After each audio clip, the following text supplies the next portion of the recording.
In 2006, British troops were sent to Helmand province, Afghanistan, where they would fight some of their toughest battles for over 50 years.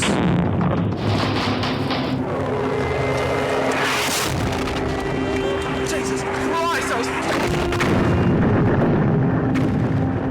A year later, I joined them to tell their story. Get down, get down.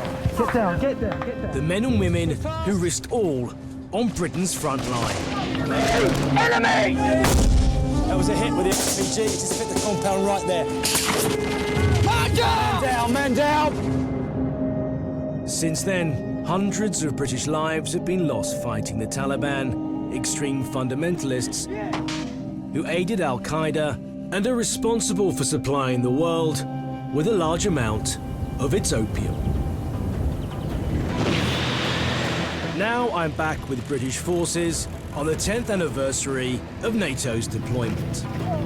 I'll be spending time with Whiskey Company 45 Commando to see how our troops are coping in one of the most war-torn countries in the world and to see what has changed since I was last here. I will also be spending time with the Americans. There's an explosion just there right now, yeah?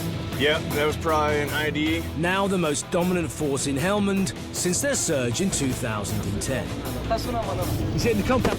And I witnessed firsthand how the Afghan National Army are fighting a determined Taliban. These men will ultimately be the ones defending Afghanistan when ISAF combat troops leave in 2014.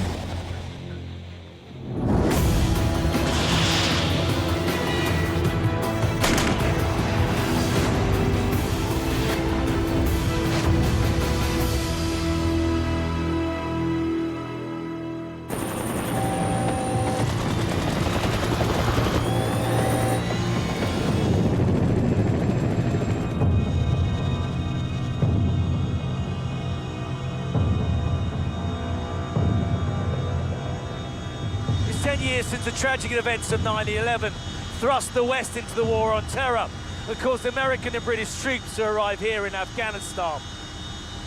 Their objective was to remove Al-Qaeda, its training grounds, and its leader Osama bin Laden. But they're also tasked with ousting the Taliban regime and trying to install a democratic system.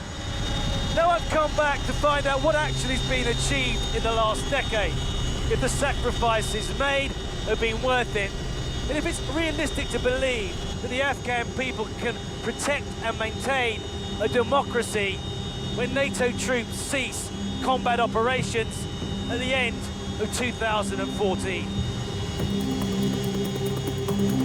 It's been 2.5 years since I last set foot on Afghan soil. Over the 5 years we've been making these programs, this place has become an important part of my life.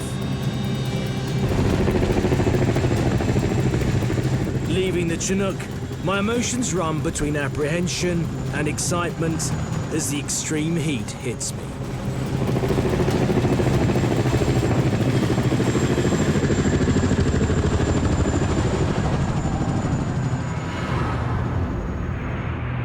In 2010, things changed significantly in Helmand. British forces handed over established bases in Gamsur, Kajaki, Sangin, Musa Kala, and Nowzad to the Americans, who then, in a move known as the Surge, flooded the north with 20,000 soldiers. British troops were now to concentrate their efforts in central Helmand. The plan was to saturate the area and silence the Taliban. I'm heading to patrol base Katina in Nadali South. To get there, I'm traveling in a Ridgeback with Whiskey Company 45 Commando.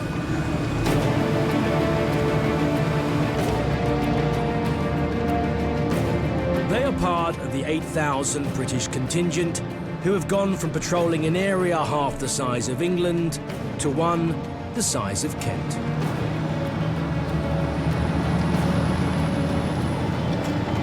We're only about a kilometre now away from Katina, and you know, this is proper agricultural green zone, but it's also a great place if you're an insurgent to hide out and also to fight, because there's lots of cover and there are lots of irrigation ditches to use as firing points.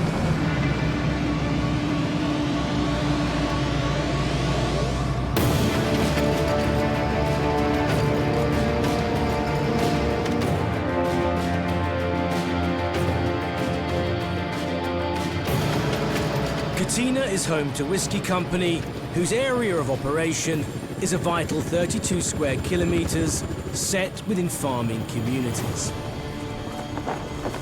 If peace and stability can be achieved here, then it's a potential template for the rest of Helmand. This will be my home for the next few weeks as I spend time on the front line. So show me around, mate. Give me the tour. Definitely. What do you see around here? Company Sergeant Major Spot Watson gives me the grand tour. But just down here's all the accommodations. All these tents here is where all the lads live. That's where the chef prepares his stuff. All they do is come along here, just grab the plate, grab the food, and move into the galley and sit down and eat it. So army terminology, right? Yeah, no scoffing there, it's only scran. Only scran, right. Wet's not bruise. Got it.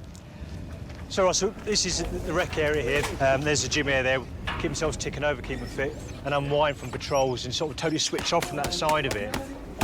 Just so, you know, it gives them a bit of a break, really. Well, it takes your brain out of that area, out of that zone. Yeah. Boom!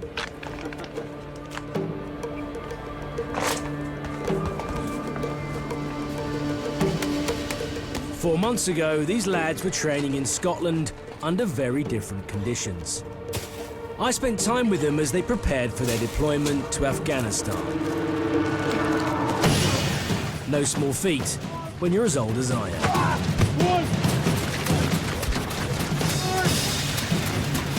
Go on, Ross, go on! Begin! That's on the depth, lads! Keep walking hard on the cars, lads!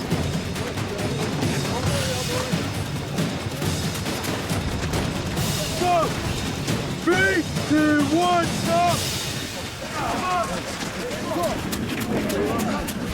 Fortunately enough for me, there wasn't someone my weight to compare me with. I'm joking. This looks like, you know, it is a bit of fun at the end of a long run and some fizz, but you don't have to be a genius to work out how important this might be to you if you're the person being carried and you've just been injured. So, though it's a bit of laugh at the end and it's also good fizz, unfortunately, this has a very, very serious side to it.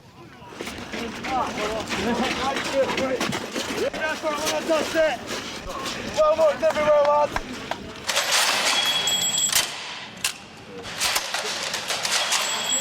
Some of these young Marines are old hands, but for others, this will be their first tour.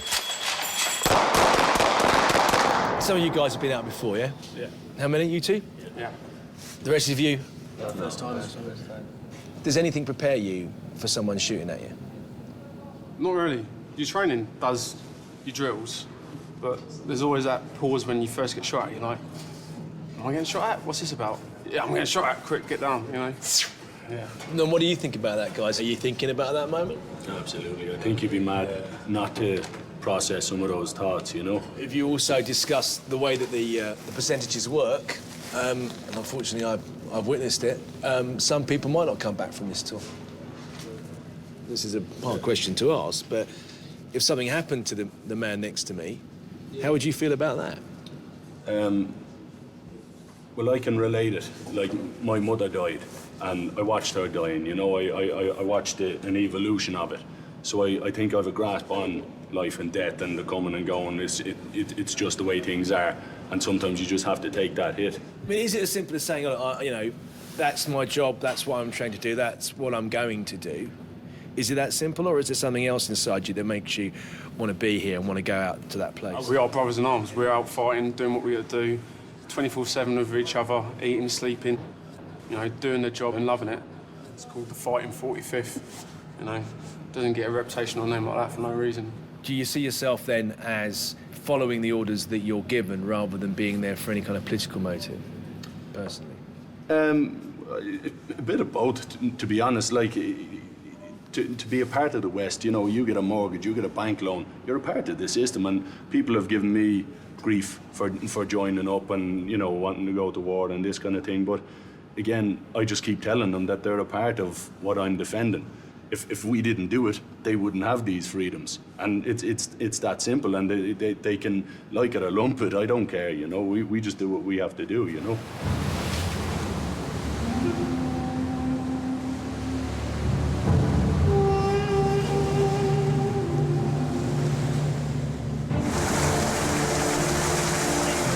The Royal Marines are the amphibious commando force of the Royal Navy. The Corps, as it's known, dates back nearly 350 years, with the commando role coming into effect during the Second World War, when Churchill demanded he had raiding forces. Well done, every single one of you. Superb. These highly trained troops are skilled in all types of warfare, from Arctic to desert conditions. Their ability to adapt and innovate has given the Royal Marine Commando a worldwide reputation.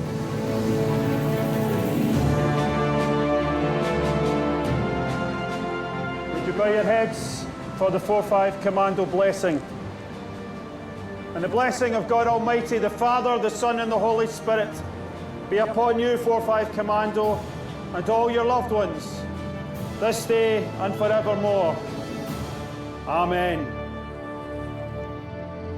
4-5 Commando, the chaplain has just blessed the most awesome and arresting sight.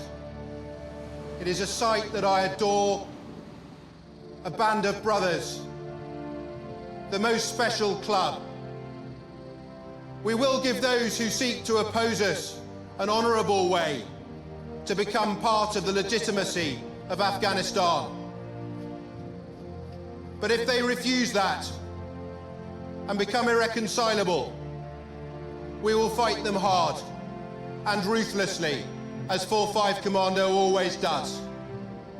And we must look after the people who have known nothing other than war and oppression in their lives to date. It is about Afghans before it is about anybody else, ourselves included. We must, and we will, I know deep in my heart, get this right. I wish you good luck, Godspeed, and I will stand at your shoulder throughout.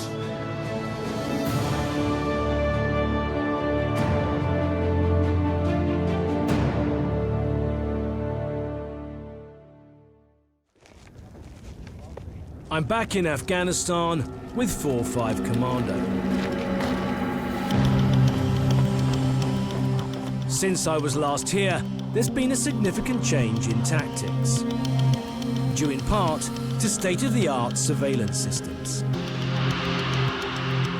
This 24-hour eyes-on approach is having a direct effect on the Taliban and increasing security for the people here. The officer in charge of Whiskey Company, Major Paul Maynard, wanted to explain some of the new tactics being adopted in Nad Ali. The enemy now has a face. The concentration of force means that we're living amongst them, and our focus is on trying to understand them. And I think that's the critical lesson that's been learned and relearned. In order to defeat the insurgent, first of all, you've got to understand them. In order to understand the insurgency's modus operandi, Whiskey Company has its own investigation team. These men are responsible for analysing surveillance and intelligence reports. One of the lessons from counterinsurgency campaigns is the importance of intelligence. And in this room, essentially, is the hub within Whiskey Company where it all takes place. The green, white and red boards that you can see around you.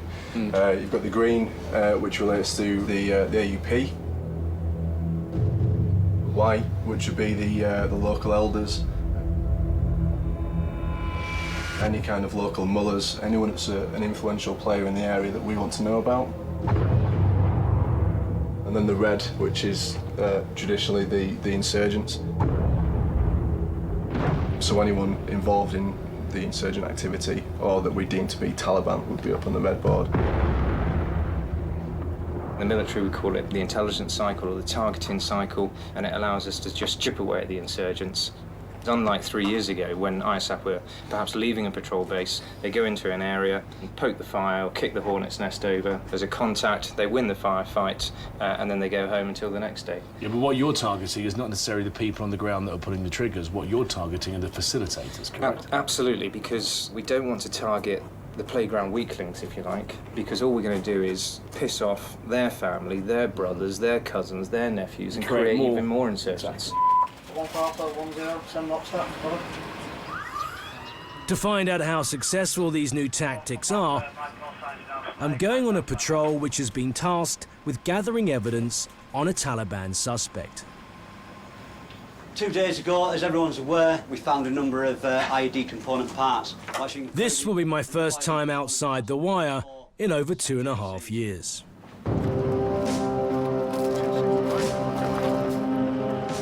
The main reason for going out on this patrol is to look out for a known layer of IEDs. They know that he's in the vicinity and they know he's been operating in a certain area, so they're going to look for him while they're out on the ground. The main cause of coalition deaths in Afghanistan is the IED, or improvised explosive device.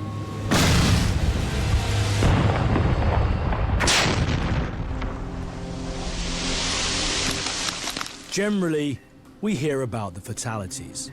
It's rarely reported when soldiers suffer life-changing injuries. Every time you read about a soldier that has died on the battlefield, more often than not, there are 3 or 4 others who have been seriously injured. I can't say the amount of pain that I suffered that day. So huge, and I couldn't compare it with any other thing.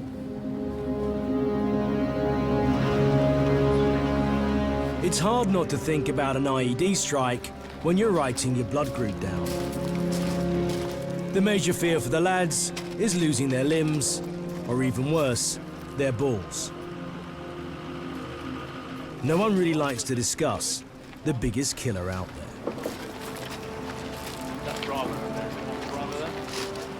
Our soldiers now have some of the best kit available. The protection it offers has improved significantly. Consequently, each man is carrying over 90 pounds, which in this heat is a backbreaker. As with the Osprey armour, which is used by the troops here, there are actually plates in the side here. Unfortunately, we know too well that people aren't covered there, they can get killed. Also, notable difference is this time we're not wearing blue. Big reason for that is that we know through intelligence that's been gathered over the last 2 to 3 years that the Taliban now look to focus on cameramen and journalists in the field because they can use this as a sight line in terms of if they can hit the guys in blue, they'll hit either us or something around us. So consequently, it makes us less of a target. We're now wearing a camouflage. 1-4 Bravo, 1-4 Alpha Bravo. Leading the patrol is Colour Sergeant Dave Mason. Right, lads, that's us. Let's get ready to go. This is Witchcraft, 48 Delta. 48 Delta, that's my call sign, now leaving PB Katina. Roger.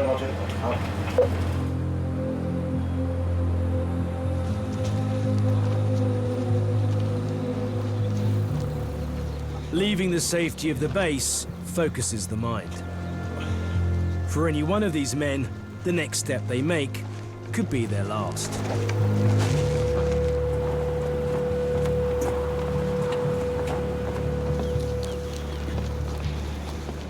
The guys have to be on their guard from the minute or the second they leave the patrol base.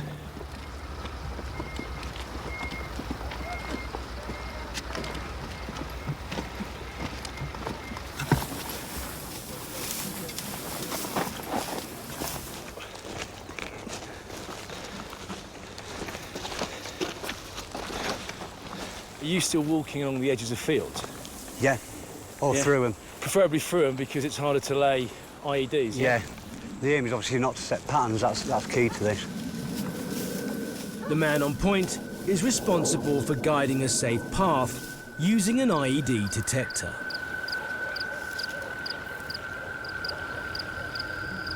However, the Taliban are constantly adapting their methods, making bombs out of plastic, using wooden pressure plates, or even hiding IEDs in trees or walls.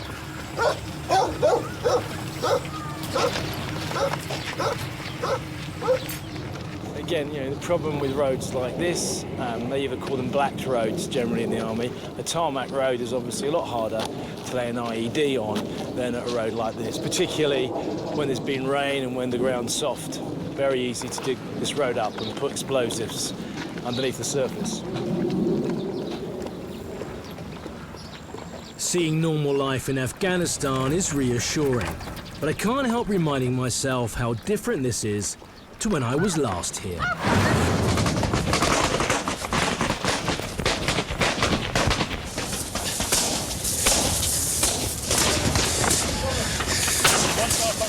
Push around. All safe.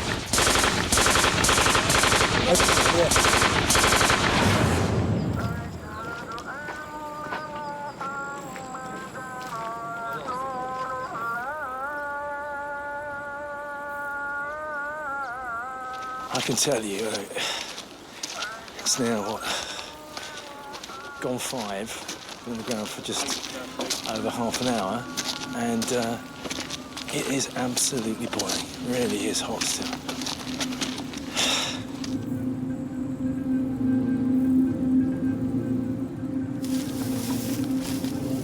When you're walking through here, don't stand on any of the reeds that are laid down, just walk around. Around them, yeah, understood. Just approaching the house of the suspect IED bomb maker, place that he allegedly stores the equipment he needs to make these improvised explosive devices. The plan is to identify the suspect and confirm where he is living. Salam alaikum. Where's the AUP? Last time I was here, the patrol would have forced their way in. Now, under new rules set out by Karzai's government, NATO troops can't forcibly enter an Afghan home without substantial evidence. It's hoped that this softer approach will keep the local Afghans on side.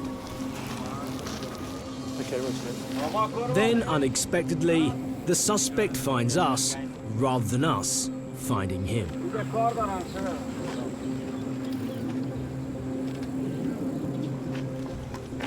There may be a possibility of insurgents moving back into this area. Does he know anything about that? طالبان خلي راغلي طالبان داس د ګرد کلی خلک چې د طالبان سره همکار دي چې راغلي نه بس بیا عسکرو تور شولي یا دغه په تاسو ته ودا کوي. Ask him if it's possible. When we go around, we take pictures of the local nationals on our camera. Is he happy for me to take his picture? No. But it's not a straightforward photograph. This biometric camera maps the human face. It's a form of electronic fingerprinting which captures the individual and unique patterns of the human eye. Sergeant Mason and his men won't arrest this man until they have concrete evidence. Seems like a very nice, affable chap, but, you know, for all that, he still could be supporting an insurgent, or maybe he's just a simple farmer. You know, presently, I don't think I could judge. I don't think anyone else can judge right now.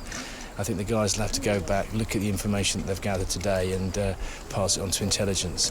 But it backs up again what I was trying to say earlier, that the game has changed in terms of, you know, it's not as simple as just saying the enemy are over there, let's go out there and contact them, get into a fight and hopefully defeat them. It's far more intelligence-based, it's far more a policing role and even a detective's role, rather than, you know, dropping 200-pound bombs on them, which does no help in terms of the relationship between ISAF and the honest, law-abiding, decent citizens of Helmand province. This game of cat and mouse requires time and carries a high risk. But it won't be long until Whiskey's tactical patience pays off.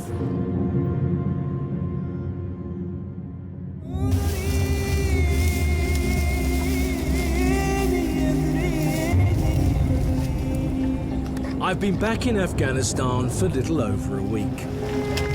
Nothing quite prepares you for life on the front line. The constant fear of IEDs and the extreme heat takes some getting used to.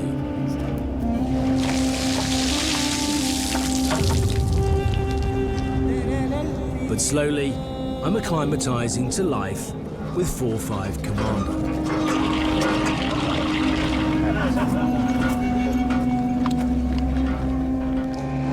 We've been very well looked after by Whiskey Company, and they particularly gave us the ISO that cools the water. It also has a fan that directs hot air into our grot.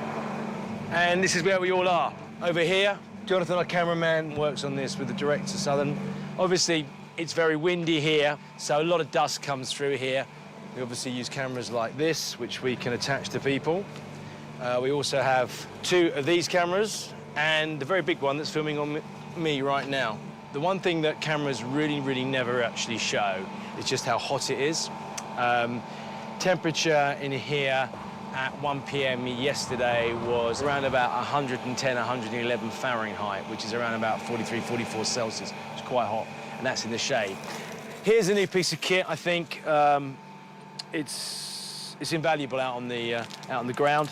It's actually called a ballistic nappy. I'm sure these will be being worn in certain clubs by the end of the year and nothing else on. But basically, get it around the right way. It fits on your belt buckle here, tucks up through, you strap it round, and obviously it protects the family jewels. And a lot of guys who have actually been hit by IEDs have actually managed to save their most vital piece of equipment by wearing these.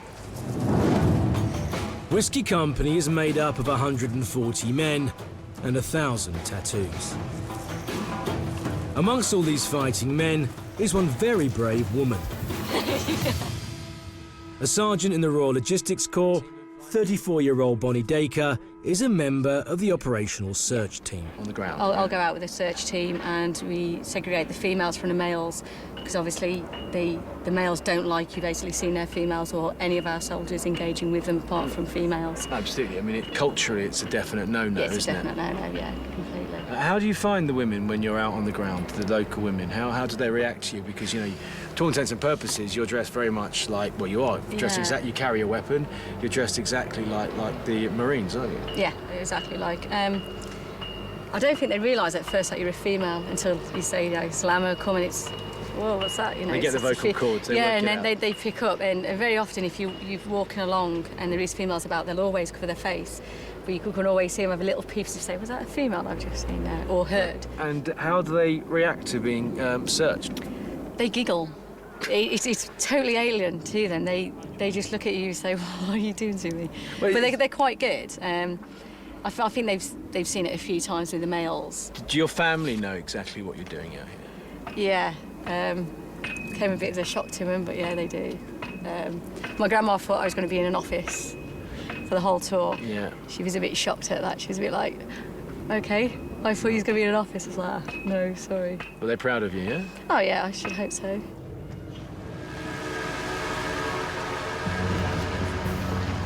Every week, the Major holds a shura where he meets with local Afghans.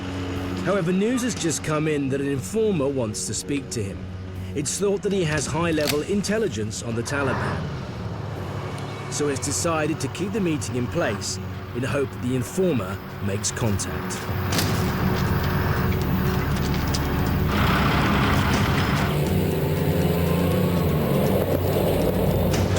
"20 minutes up the road from Katina is a town that has a reputation for Taliban activity.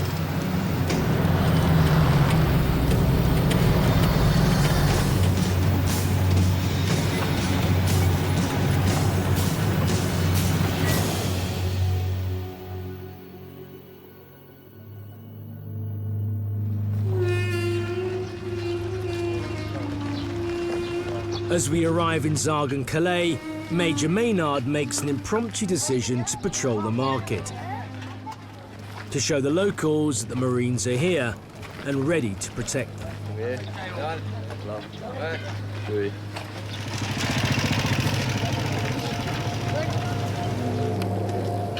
About 8 months ago, this whole area was a battlefield. Fought pretty harshly between 16 Brigade, 1 Royal Irish and the Taliban. So it was actually where we are right now. It's just the King there were contacts every day. In fact, just down here on the left, you see the school that was blown up.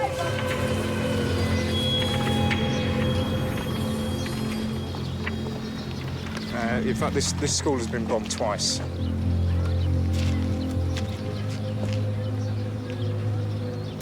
And the Taliban killed it because it was symbolic of the government's progress here, because of the school. There was girls coming to it. It was showing progress, and in their inimitable way, they decided to blow it up. So every time it's been rebuilt, they've come back and blown it up? Yeah. No children were killed in either blast, but the Taliban didn't stop there.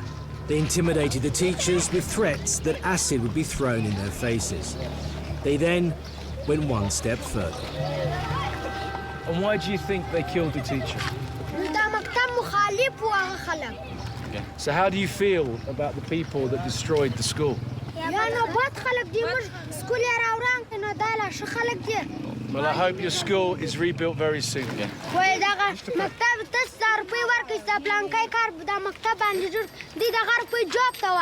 I think you should become the new economic minister for the government of Afghanistan.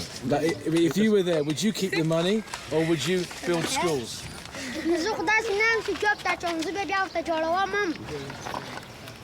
is a 12-year-old. He's probably got a pretty good grasp of the economics of this country presently. Now, that's a kind of sweeping statement for me to make, and I can't back it up. But, you know, this is what young people on the ground think about the schools being built here.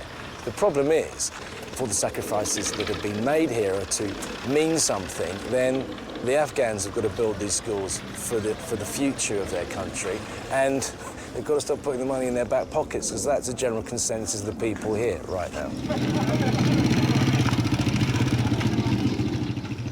The Shura is being held at the heavily guarded police station.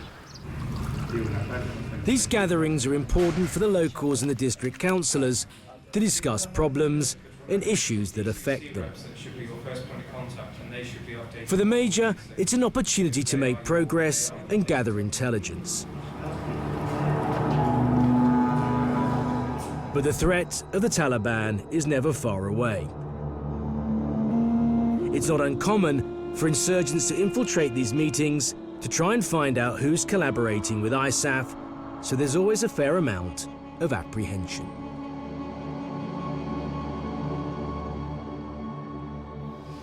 I will relentlessly pursue the insurgent for as long as I am here, but I am better able to do that with your help and your support. If those that want to see progress, if those that want to see stability and security all come together, then the insurgency has no room to move. This is the first time that I've come to this area, and so I'd like to ask them a question. What do they think will happen when the ISAF forces go?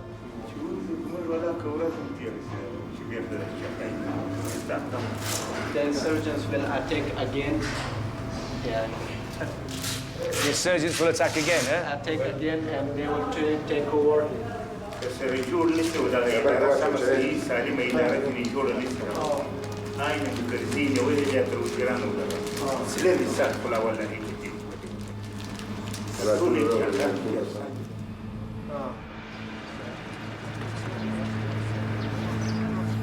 Just as we leave the Shura, the Major is told that the informant has arrived. We're going to have a one-on-one now. This person is risking his life and his family's.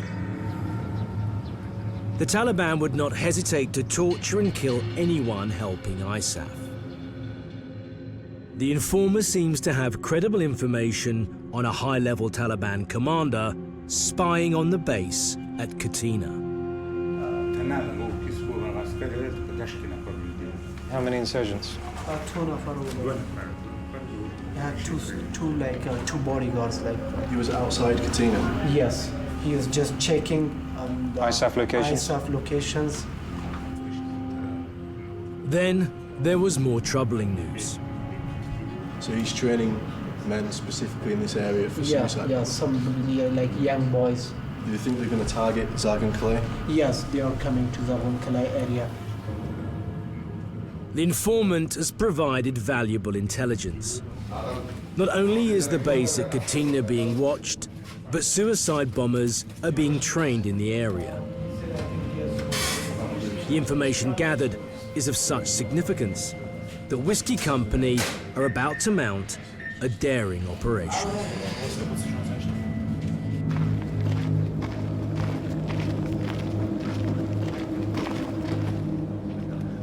Whiskey Company are planning a covert raid based on information from an informant. Their target is a man who trains suicide bombers. My intent is to conduct a covert insertion into the area of interest early hours tomorrow morning. We will quickly establish a layered cordon around these 4 compounds here, compound 10, 14, 8 and 13, with 10 being the primary compound of interest. Just remember the Bravo 1 is a suspect suicide IED facilitator, and therefore we will be looking for components associated with that type of threat. Key personnel run through the logistics of the operation so that they can brief their individual teams later. As of now, the whole of Whiskey Company is on standby. Deliberately picked a route that avoids as far as possible any compounds and Calais for the sole purpose of avoiding the dogs giving away our position as much as possible. We'll be fighting from the door, nice and slow and laborious. It's not going to be a quick task, but make no mistake, if it goes compound red, we're going to be on the back foot initially until that Bravo call sign, punch in there and fight through. This is a bloke that trained 15 and 16-year-old boys last summer to blow themselves up and kill innocent people. Let's make sure he doesn't get the chance to do it again this year. Thanks.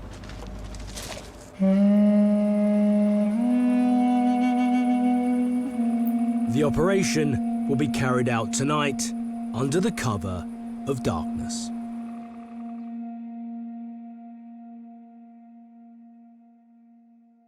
Sky, get in that wagon now, mate. You and Scouts, mount up. Right, we've just been given an early go-ahead for Operation Tora Pasha 43. Going to be moving vehicles now down to a certain point as quietly as possible into a lay-up position. They know that this guy has been training young men to become suicide bombers. He was doing it all last year. They suspect they've found the location that he's living in. Once they find him, and they either find incriminating evidence or they find explosives on his person, they're going to lift him and take him to Bastion. Before that happens, we've got a very long night ahead of us. Any suspect arrested will be interrogated by British forces before being handed over to the Afghan authorities. Operation Tora Pasha, which means Courageous Hawk, is underway.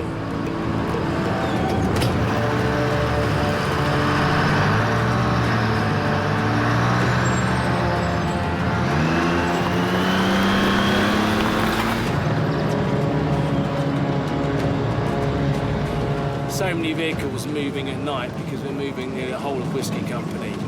That's going to cause people to start talking. Either I come shatter or telephone calls will be made because it's rare that this many vehicles will be moving at night. With such a large troop movement, the Major has devised a plan so as not to alert the suspect, codename Bravo. Whiskey Company will rendezvous at a police checkpoint, well away from the target. Here, they will then wait until the early hours of the morning before setting off to surround the suspect's compound. Then, on the call sign Bunker Hill, they will go in.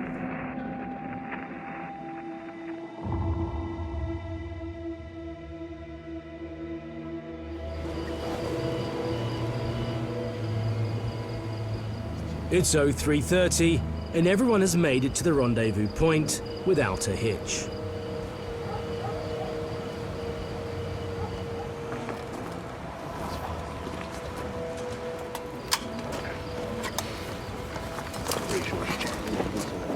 the things that we're fighting against are, there are farmers out in the fields this time of night.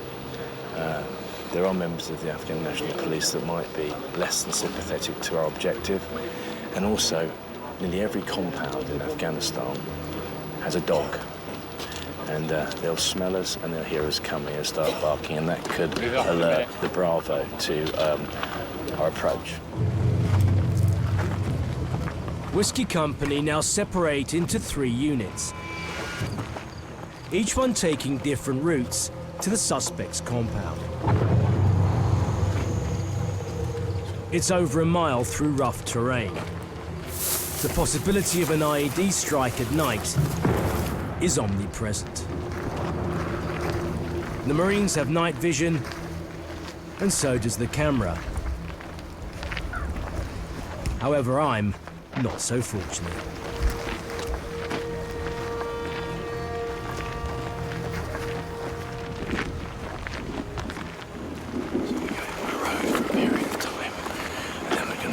Open country, and that's where it gets rather difficult. You can't see your foot in front of you, in front of one another. So.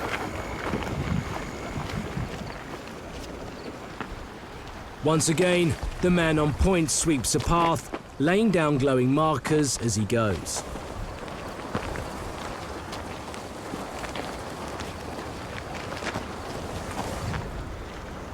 So basically, the side looms the guys are dropping so the guys behind us can see the right way, because it's been cleared by the guy up front.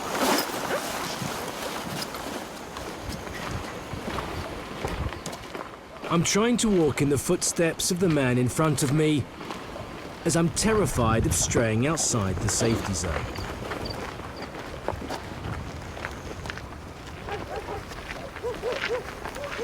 The dogs in the surrounding compounds sense our presence. Just up there, that compound that sensed us. He started barking, and that's kicked off the other dogs down the road. And that is one of the biggest problems out here, guys, that all of them have guard dogs. There's a real risk of alerting the Taliban and our suspect. Requesting that we stay here up until the moment that you want us to move into the cordon. Over. After an anxious 25 minutes and wondering if our cover has been blown, we stand by for the call sign to go in. We've confirmed now we've been joined by other members of Whiskey Company. The compound is just over there. However, the dog is still barking in that compound because it's sensing the Whiskey Company is slowly surrounding that compound and hopefully causing a net so the suspect can't escape. Charlie Charlie 1, Charlie Charlie 1, 0 Alpha at Bunker Hill, at 1113 College, over. Okay, Bunker Hill is the call sign to move in. Here we go. It's been 2.5 years since I was last in Afghanistan. Now I'm back on the front line with Whiskey Company 4-5 Commando. This war has lasted for 10 years, cost billions of dollars and thousands of lives. The Royal Marines I'm with are engaged in a counterinsurgent war against a deadly enemy, the Taliban. This is a bloke that trained 15 and 16-year-old boys last summer to blow themselves up and kill innocent people. Let's make sure he doesn't get the chance to do it again this year. I'm with Whiskey Company on their first ever night operation, the aim of which is to capture a Taliban suspect. As we surround his compound, we wait for the call sign to go in. Charlie 1, 0 Alpha at Bunker Hill, Here we go.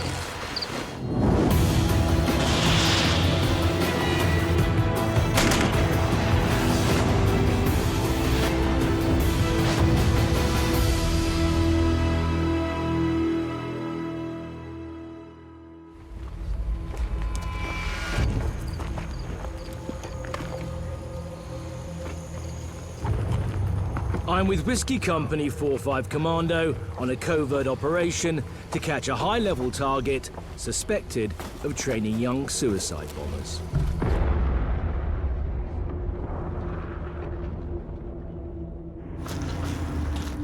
To get to the suspect's compound, we have to travel through rough terrain in the pitch black.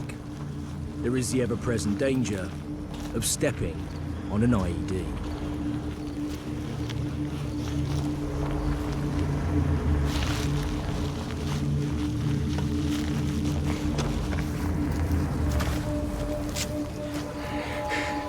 I was slightly emotional crossing those fields. We haven't got infrared eyes like these guys have.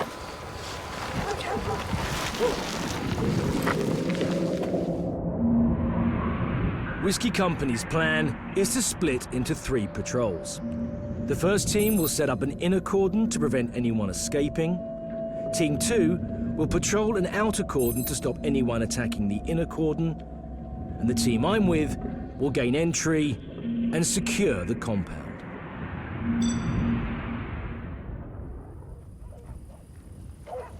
Night operations rely on the element of surprise, but as we approach the compound, every dog in Afghanistan is trying to give our location away.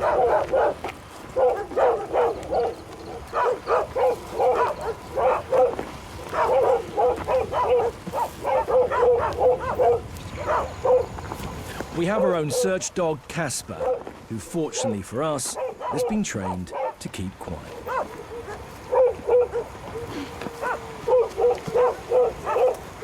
Why, that is man's best friend. The other half of his family down the road are proving not to be very helpful to us. That is one of the biggest problems out here. The guys, all of them have guard dogs. See how well trained though.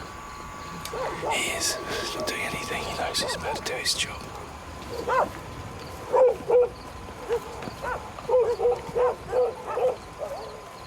Whilst we wait for the other 2 patrols to get into position, Casper goes in to search for explosives.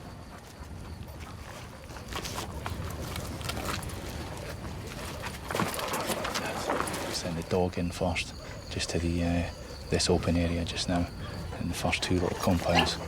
So he's going to search that.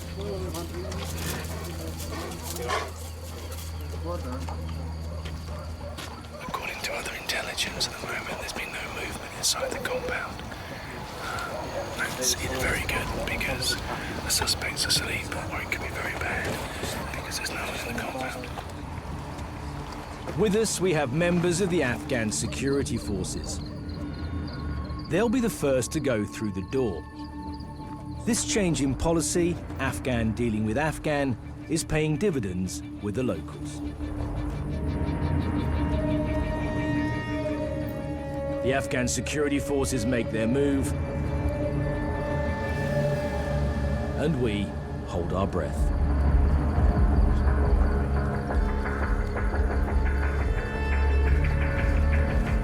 Then, within minutes, the startled suspects are brought out.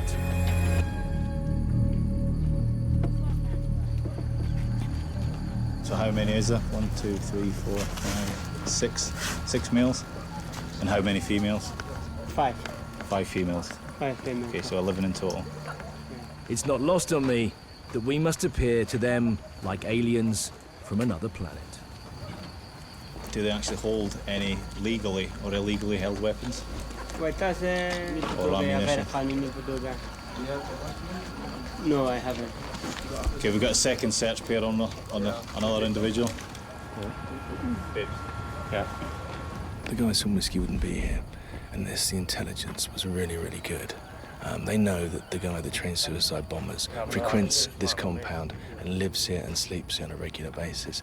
The fact is, you're not going to make many friends doing this early on a Friday morning, or equivalent of our Sunday morning. However, if the guy that trains suicide bombers is here and he's captured tonight, the amount of lives that have been saved is unquantifiable. The success of the whole operation now rests on the Marines finding their man. But they also need evidence to be able to prosecute. First mobile phone.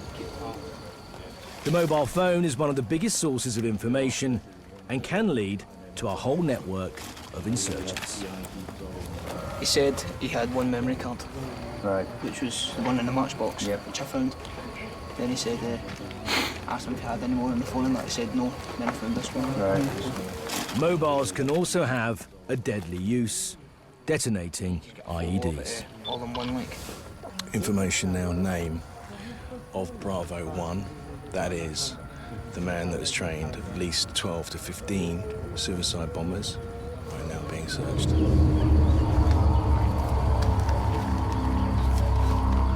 But before they can detain their man, they have to find some incriminating evidence.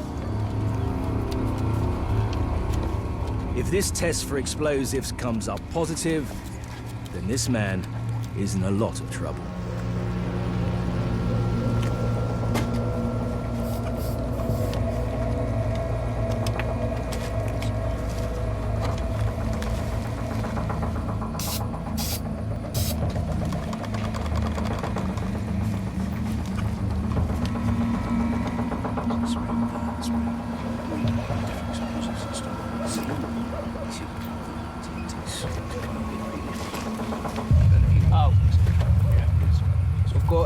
Got a trace of Group B, includes like Semtex.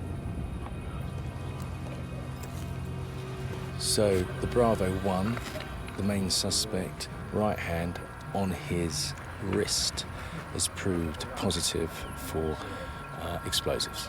So at the moment, it looks like they've got the right guy.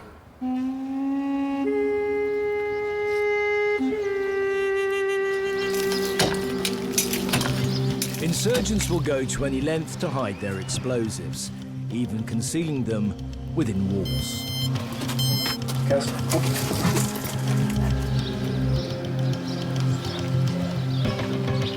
Everyone in this compound is now a major suspect. They all need to be tested and catalogued.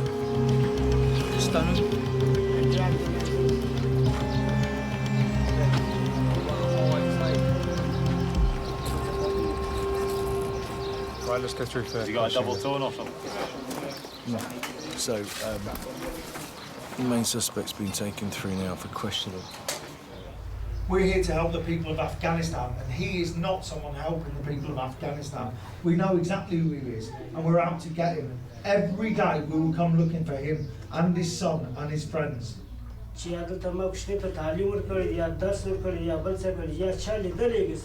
If we find him with suicide bombers, or we find him with weapons and explosives, what we will do is hand him over to the police, and he'll get tried by an Afghan court with an Afghan jury, and he'll go to jail for the crimes he's committed.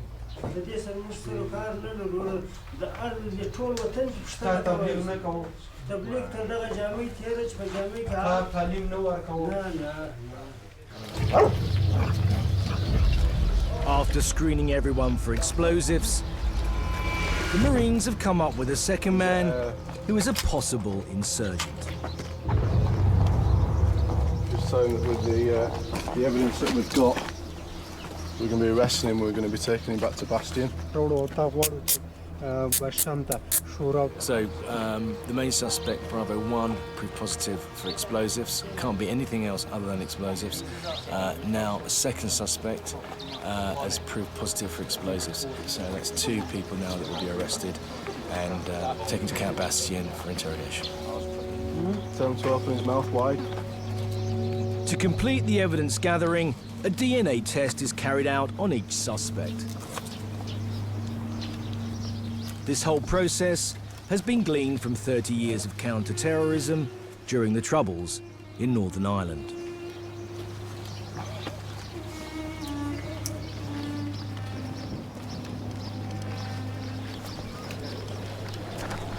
So, successful operation.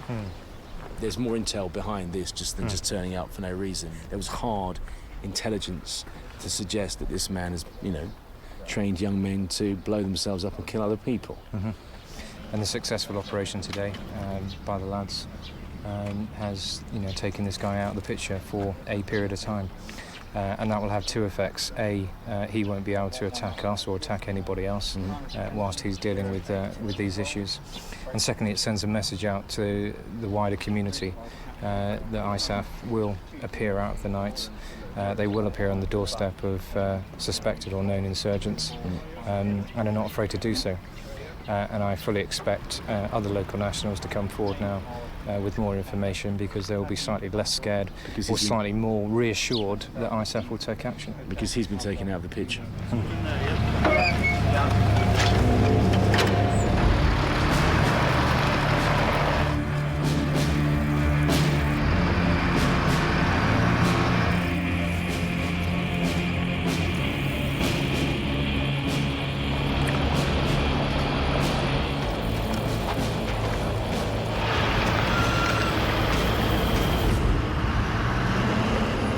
So that's the end of Tora Pasha 43. For us guys, we left at 21:15. It's now 09:15, so 12 hours 15 minutes.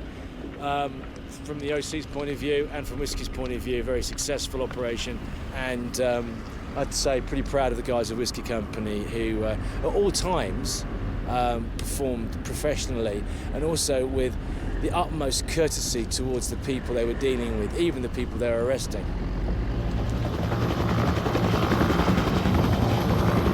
The suspect with the most evidence against him is being airlifted to Camp Bastion to undergo questioning. He will then be handed over to the Afghan authorities.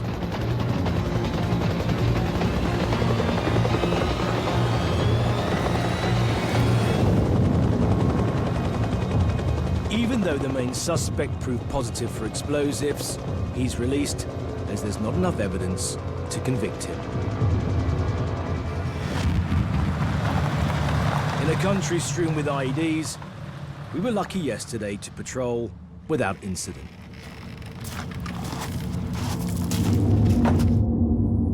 But later that evening, the brutality of this war is made all too clear. Pride, stand at ease. Whiskey Company gathered to pay tribute to 2 Royal Marines recently killed by an IED in a neighbouring area of operation. It is with great sadness that Lieutenant Oliver Richard Augustin and Marine Samuel Giles William Alexander Military Cross, both from Juliet Company, our sister commando unit, 42 Commando, were killed in action in Afghanistan last Friday, the 27th of May 2011. They were trying to expand the influence of the government of Afghanistan and were serving the United Kingdom. Lieutenant Oliver Richard Augustin. Lieutenant Augustin's mum and dad said, Ollie was a much-loved and cherished son. He was a beautiful boy who we were very, very proud of. On completion of training, Marine Alexander MC was appointed to the Fire Support Group My Company 42 Commando Royal Marines. He was married to Claire in November 2009, and their son Leo was born in July 2010. Claire, Sam's wife, said, he was our rock and my best friend. He has been taken from me all too soon. I just hope his death was not in vain. Usually the mortars are used for a very different reason. However, on this occasion, flares are fired as a mark of respect. Unfortunately, this isn't the first time I've been given the privilege to pay my respects to fallen Royal Marines.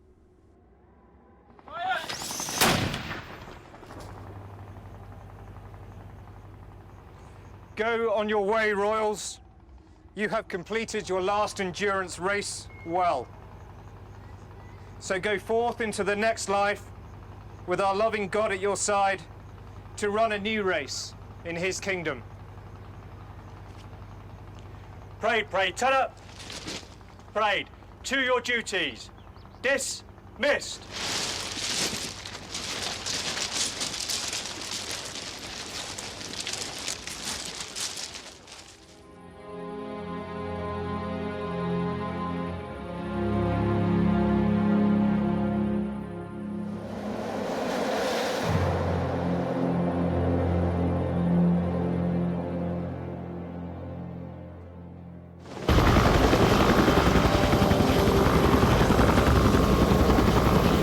The next day, the arrival of the post is a welcome diversion from the constant patrolling and stifling heat.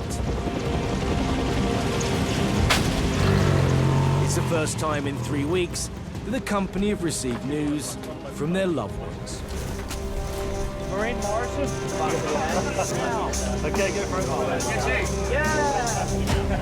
I've got beef jerky, chocolate, some socks, obviously, for some reason, and some regular egg sauce to dip into it when they want. So. Yeah, but it means a lot, doesn't it? Oh, definitely, yeah. It's, especially when you wait so long for it, it's just a nice little taste of home when you get something through. And the longer the tour goes on, the more important it will become when it arrives, yeah? Hell yeah. It's a bit like Christmas Day, yeah? And I've got Merry Christmas wrapping, so yeah. Major Paul Maynard is the officer commanding the 140 Marines of Whiskey Company. The enemy will show his hand at some stage. He's responsible for leading his men in this new era of counterinsurgency.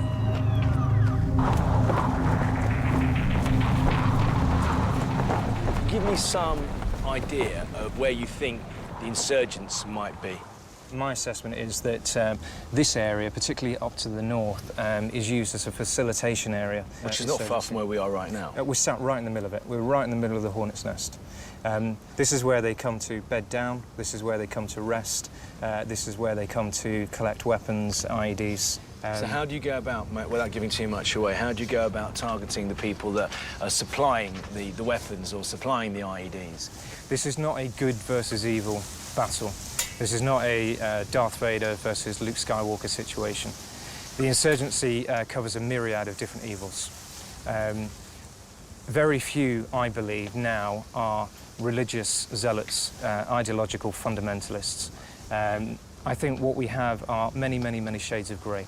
The ones that we can target most easily are young youths who perhaps are unemployed, are lost, uneducated, misguided, and they're just looking for a little bit of power, a little bit of prestige, kudos.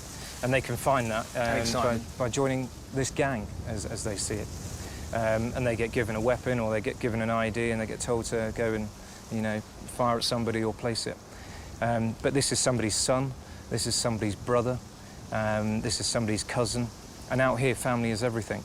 And if we go in and kill this playground weakling, then we're probably creating 10 or 20 more insurgents that will come back at us the next day. Which has happened in the past. So I think it's important that we apply force only when absolutely necessary. How would you describe your role right now? Are you a fighting major in the Royal Marines? Are you a police officer? Are you a diplomat?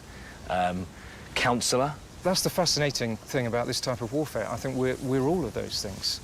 But at the same time, we have to be prepared to, at the switch of a hat, react to enemy fire, react to an IED, and take the fight to the enemy. And then in another vein, there is an increasing amount of police work, which is arguably alien to us as military men. We're not trained in police skills, but we are finding ourselves having to sort of take on a detective-type mentality. As a reactive force, that must be very hard for you guys, no? I think for the lads, possibly it is frustrating because it is in their DNA to go and fight. They want to go and fight the Taliban. They've spent a long time, for some of them many years, training for what is now their first tour. And they want to cut their teeth, I understand that. But many of them are probably uncertain of what they wish for.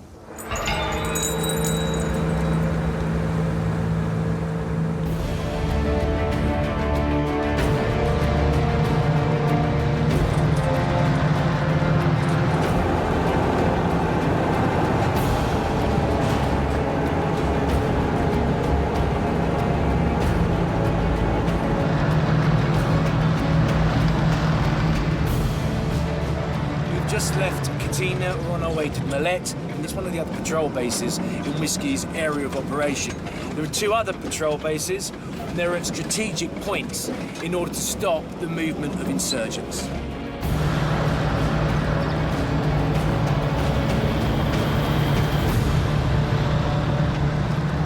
This new tactic against the Taliban is having an effect. When I was last in Afghanistan in 2009, there would have been more day-to-day contacts with the enemy. At the moment, the biggest threat is the IED.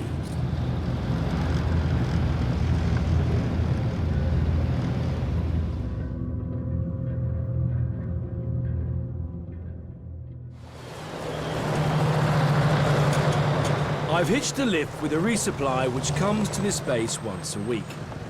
Fighting the Taliban isn't just about bombs and bullets. It's also about making sure the troops have vital supplies. So how much water's actually in this camp and how much are they offloading now then? OK, well, we've got about 2,500 litres left in the shake-ons. We've got about 8,000 litres being offloaded here. So that's going to last us then for about 30 to 40 days. How carefully do you have to monitor it, mate? We've gone from using 10 litres a day to using probably 18 litres a day per man now. That includes washing, shaving, cleaning your teeth. Obviously, we're out in the irrigation ditches, so there's urine and faeces in there. So every time the lads come back, they've got to scrub their clothes, they've got to scrub their boots. We keep all the kit outside of the tents because, of course, as soon as we bring that infection into the tent, everyone gets diarrhoea and vomiting and they're out the gate. DMV? Yeah, DMV, mate. And once that comes around the camp, it can be spread virally, absolutely. Exactly. And if you imagine 10 people get it in this PB, that'll be us not patrolling. Right.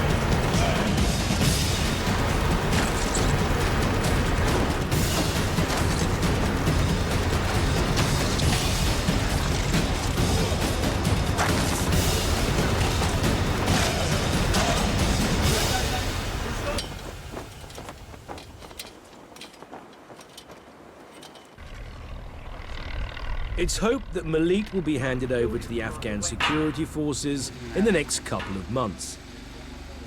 This transition is part of the overall plan to withdraw combat troops by 2014. Until then, it will be British boots patrolling the ground. All right, gents, I realise you've been on patrol already today. This is only going to be a short one, so they know that we're... In charge is Lieutenant Ed Williams. Very recently, his men found a substantial cache of bomb-making equipment. On the junction outside. Just one from me on those searches. Grocery and grocery wagons led by donkeys. They're stashing weapons and IED components within those wagons, so thorough checks of those. And additionally, something that's come down quite recently is motorcycle saddlebags. Go thorough, go very thorough.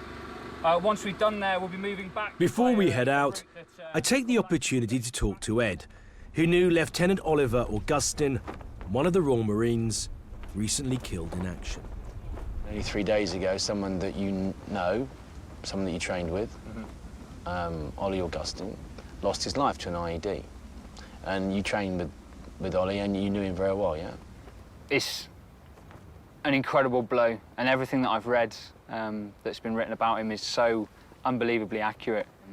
His potential for the future, even as a peer in training with him, his potential and ability was so clear that it's not just him, it's a huge blow to the family and friends, but it's also a massive blow to the Corps as well. You've already found a cache of IEDs. That's correct, yeah. Yeah.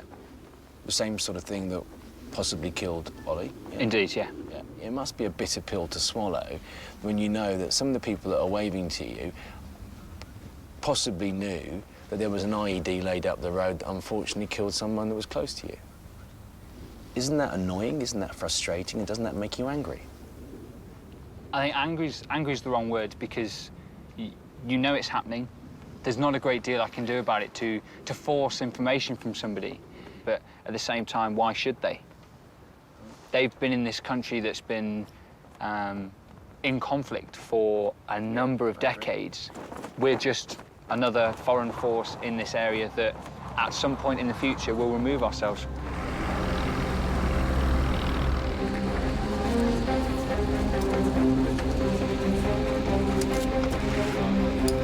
That's 6 now for my course. I'll be leaving Wallet shortly. Every day, the men of Whiskey Company risk their lives patrolling the surrounding area. All right, lads, as soon as we step off, go out the main gate, just make ready just to get to the main gate. They do so to provide security for the local people and to keep the Taliban at bay. So you've got locals right up against the patrol base, yeah?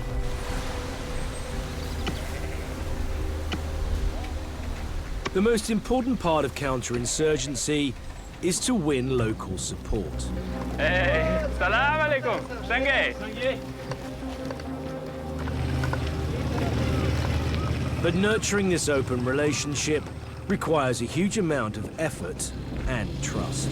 How are you doing?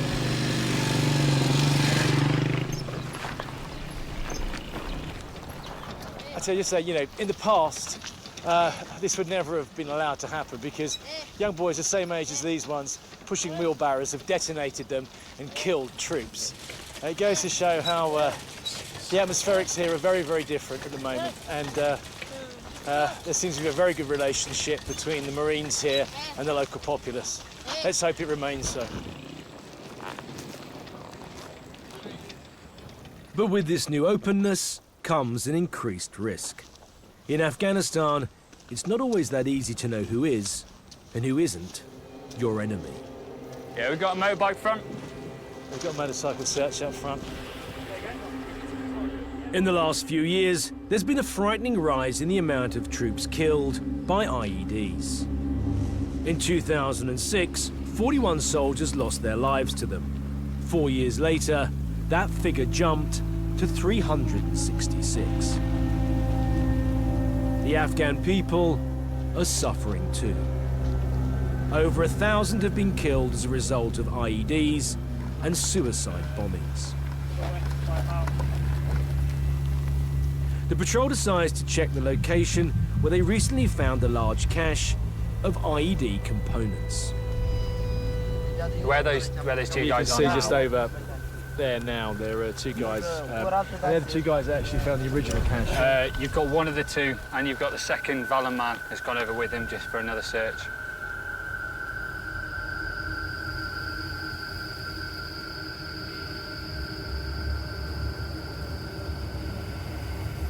It's a very brave job, man.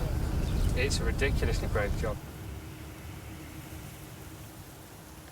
Yeah, salam alaikum.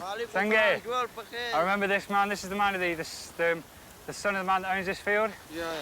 So, any more ID caches for us?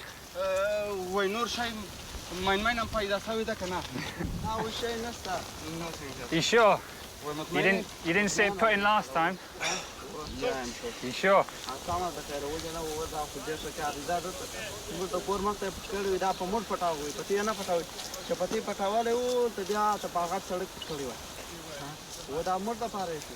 He thinks that IED was put in place for the locals, not for ISAF. Yeah. He does? Okay. Can you ask him if he's scared of the insurgents? Is he scared of the Taliban?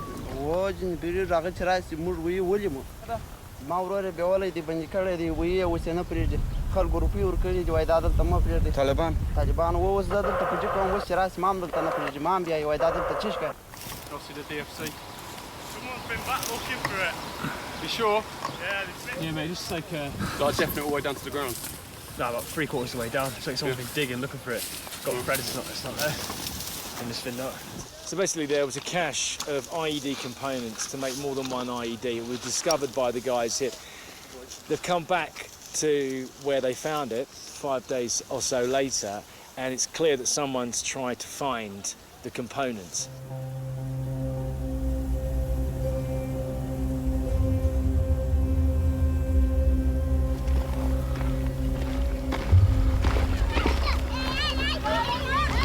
Patrols like these are all in a day's work for these Royal Marines.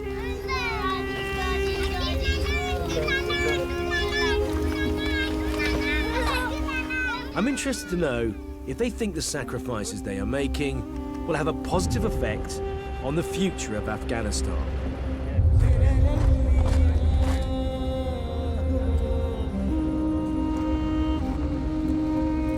Later that evening, I have a privileged opportunity to talk openly with the lads. Eventually, ISAF forces will leave here. It's said at the moment 2014. What do you think will happen here when they go? With the timeline that's set, I think the Taliban will filter back in fairly easily. Pulling out too soon, I reckon. The ANA and the AUP won't be established well enough, I don't think, in the next 4 years to be able to control it. They'll not have like what we've got. They'll not have air assets and that to help them out. I'd like to think that we'd still be here mentoring the A&A, AMP, and they'll be able to deal with it. If not, then what have we been fighting for and what have people been dying for? Hopefully we'll be able to deal with it, or this is just a waste of time. Especially for lads that got injured and stuff like that, you know. Or probably they're sitting at home thinking that we're still carrying on the job where they've been injured, lost legs and limbs. You know, if it all goes peaked on when we've pulled out, they're going to be sitting there, no legs, no arms or whatever, however bad they've been injured, and think, you know, what for? What have I done that for? I think it's wrong to say that this has been a waste of time, because if you look back, what, Eric 5, Eric 1, this country was in no fit state to look after itself compared to what it is now. The A&A or AMP weren't half as good as what they are now, so we should hopefully have made a difference and they can look after themselves. When you start hearing rumours that certain places are going to close and we're like, well, how's that? The job's not done yet. And there's one eye on the exit already, and we've not really completed what we've set out to do. And there's a lot of lads that have died out here for what we're trying to achieve. And it'd be shocking if we end up walking away when we haven't finished the job properly.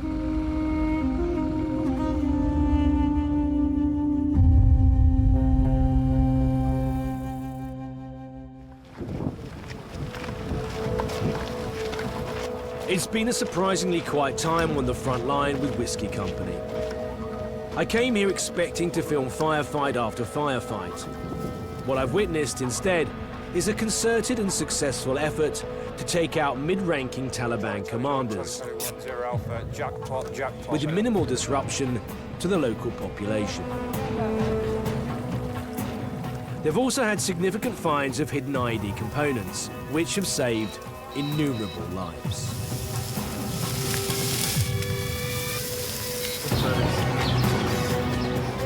Whiskey Company still have another 4 months to serve of their 6-month tour.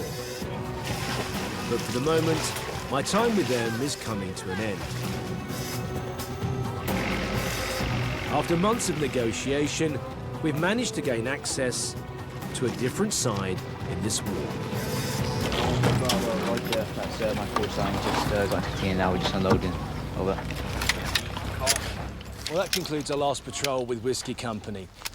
So far, while we've been with them, not a shot's been fired in anger, and I can only hope when we return that situation has stayed the same and that all the members of Whiskey Company are safe and sound.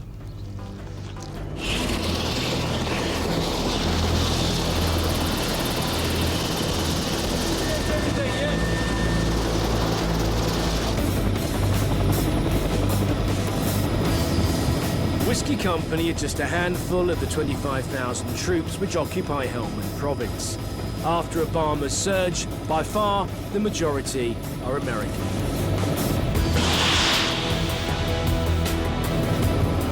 For the first time, I'm swapping the bootnecks of Her Majesty's Royal Marines for the leathernecks of the US Marine Corps.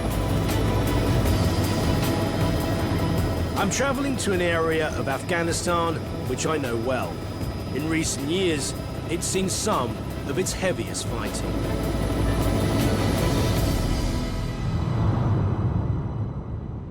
We're flying 400 miles north of Katina to the town of Musa Kala. Sitting in the shadow of Mount Doom, this town was handed over by the British to the Americans in April 2010.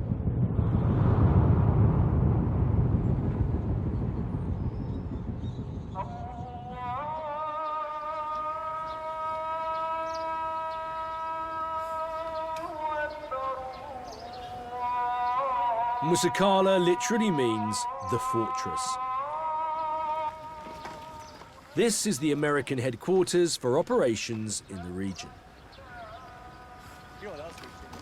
Major Conway is second in command of the 3rd Battalion, US Marines.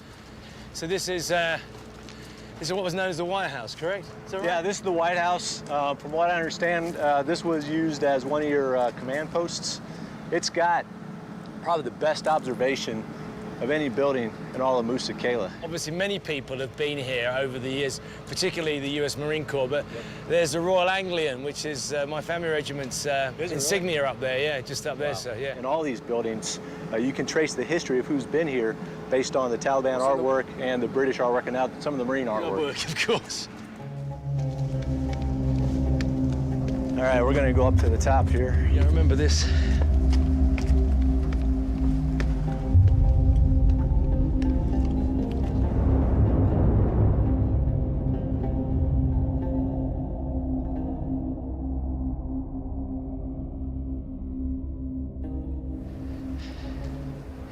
So this is probably the highest bit of relief you've got here, yeah? Yeah, this is definitely the command and territory for this this part of the wadi over here. Obviously, the dominant terrain feature is Mount Musa Kala, otherwise known as Mount Doom. Mount Doom. Yep. Yeah, which I've been up to a few times. Not Have to you the really? top. Yeah, around it, up and around it. Yeah. These peaceful scenes are a far cry from Musa Kala's recent bloody history. It's been occupied by the Taliban, and it's been the site of some of Britain's toughest battles. It is still of strategic significance for narco-criminals and the insurgents. 3 years ago, I was in this very base with Delta Company 5 Scots when we came under rocket attack. This idea. Right, guys, this guy's going straight to the orange. Yeah, right, okay. Yeah, he's got the small penetration route to the left, upper thigh. 4 to 5-year-old, she's got shrapnel in her back, and they're trying to pull it open, and she's obviously in some severe amount of pain. She's got a cut in the back.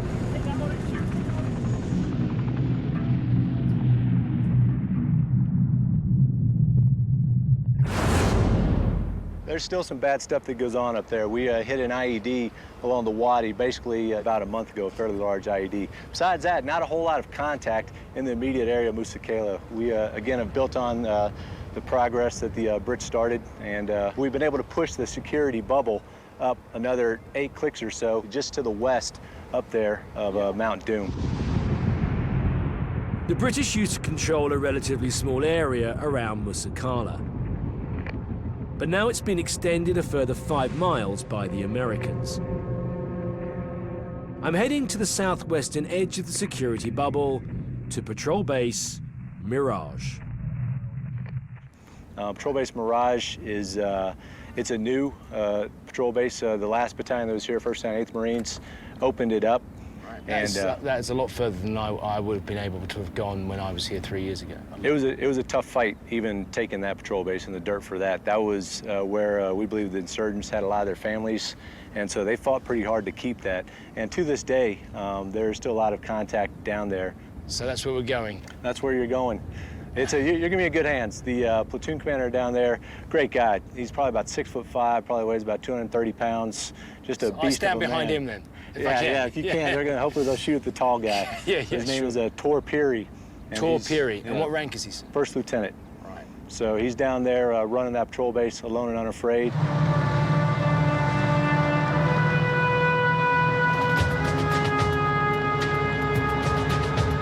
Having heard so much about the Americans, their equipment and how they operate, I'm really interested to see how they differ from the British.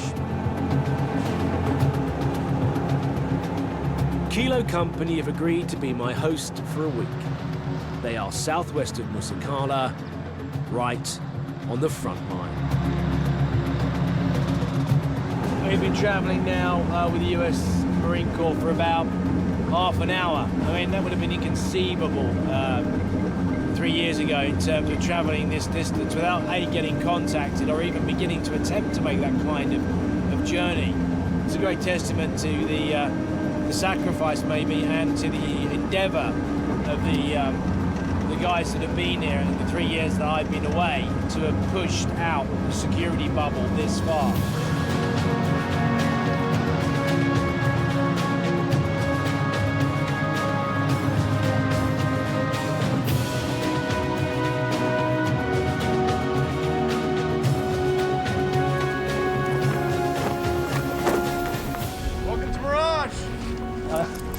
Lieutenant Perry or Tor, yeah? Yeah.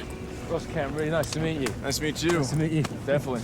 Definitely. Well, as you can see, this place is a dirt bowl. Yeah. But it's our dirt bowl. It's home. Yeah, it's home. Yeah. Tor, being positioned here now, How long will you guys be actually at this patrol base? The whole tour, or will you get moved around? I'm pretty sure the whole tour. We're the only second unit to actually be here. Before that, this was all Taliban land. Actually, the compound you're standing on belonged to a Taliban commander. His name was Mirage, which is why this code's called PB Mirage. It's kind of kicking the teeth. As you can see, this is our ECP post, commanded by a Marine at all times. We even have our little PB Mirage welcome sign. Yeah, got it. Yeah. In terms of the security bubble that surrounds Musa Kala, we are on the edge of the bubble, right? We are the edge of the bubble, correct. You can see over here, there's a Walton compound with a dark spot right to your 12 o'clock. Right, just directly ahead here? Yep, we've taken RPG from that area. Right. And AK-47, heavy machine guns. Living on the edge. Living on the edge, yeah. All right, moving on. Just a few weeks ago, this base came under sustained attack. There's an explosion just there right now, yeah? Yeah, that was probably an ID. Hey, post 3. Hey, was that us? Do you like a patrol right now? I might have a patrol out right now. Give me 5 minutes. Yeah, roger. So, we've literally been at the patrol base 4 minutes. Looked straight out there. As I looked out there, massive cloud of dust and debris, and an IED has just gone off over there. Welcome to the patrol base. For the last couple of weeks, I've been with Whiskey Company 45 Commando in Helmand province, Afghanistan. Now, for the first time, I'm going on the ground with the Americans. Let's get a bit further back, Ross.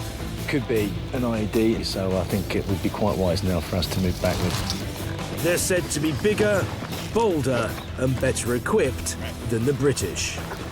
I'll be spending time with Kilo Company US Marine Corps as they search for insurgents in a Taliban stronghold in northern Helmand. Explosion just there right now, yeah? Hey, post 3. Hey, was that us? Do you like a patrol right now?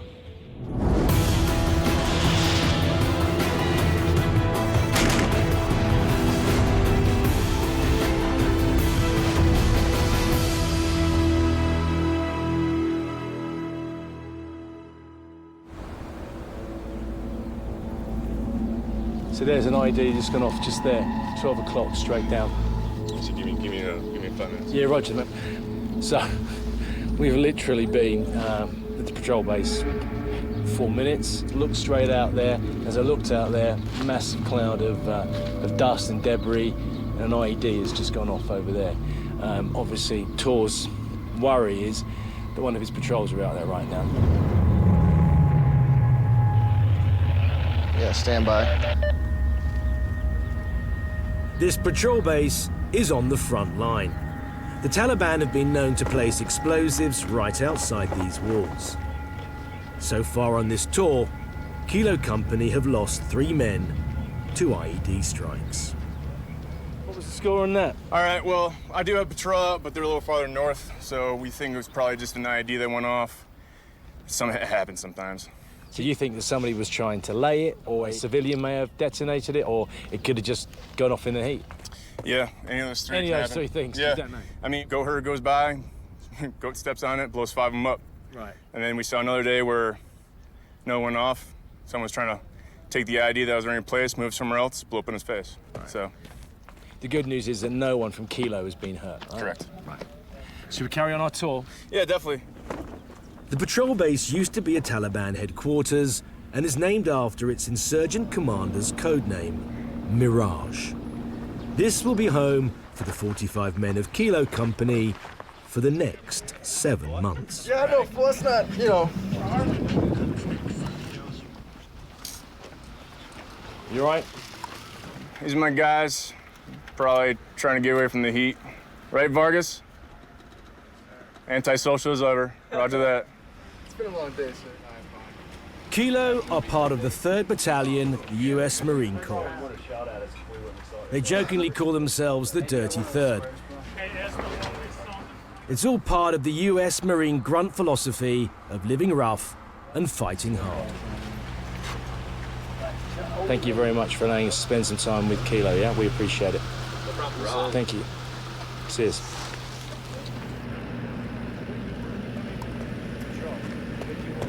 We actually built a small shower head. We got a couple solar shower bags. Do they get used? Yeah, once in a while. I mean, we wouldn't be called Dirty Third unless we used them. Right. So. Yeah, so you. Latrines, these are... What's the score here? Are you in John bags or are you straight into the ground? No, we got burn barrels. You're burning your own shit? Yeah. Burn barrels cause serious sickness, taking more soldiers off the front line than anything else. To solve this, the Americans came up with the John bag, which the Brits have found invaluable. You're the guys that invented the John bag. You know that? Yeah, but we don't have that many bags. So we decided, what the hell? We'll use the bags when we need them. You know, if we have a mission that comes up, we'll use them then. So, Tora, have you had any incidents of diarrhea and vomiting, anything like that, D&V as we call it? Of course. You have, yeah? Oh, all the time. I've had it probably more times I'd rather count. It's usually every 2 to 3 weeks, and it'll last about 4 days. Of course. I'm beginning to wonder where myself and the crew are going to sleep. This is our IDF bunker, in case we take any kind of contact. And actually, this is where I was going to set you guys up for living. It's the safest position in all of the PB. So very kind of you. So this is where we'll be. This is home for us. But as you can see, reinforced lumber, concrete. We do not have that, but we got enough timber. And we got some nice corrugated steel for y'all. We're going to be on the floor here, yeah? Yeah. Roger that. We don't have enough cots, and a lot of my Marines are still sleeping on the deck, too. So we'll be on the deck, mate. That's what it is. Yeah. If you want a cot, I'll give you mine. No, man. All right. Right, we've just arrived in Camp Mirage. We've been here about an hour and a half now. I have to say, it's not as good as I was hoping it was going to be in terms of the sanitation there. This guy's known as a dirty third, and really hasn't been a lot of washing going on lately. But, you know, that's in the true tradition of tough grunts. This is what these guys are. They're out getting a lot of contact. The enemy, 200 meters over that wall, they're very much in the enemy's backyard and living accordingly.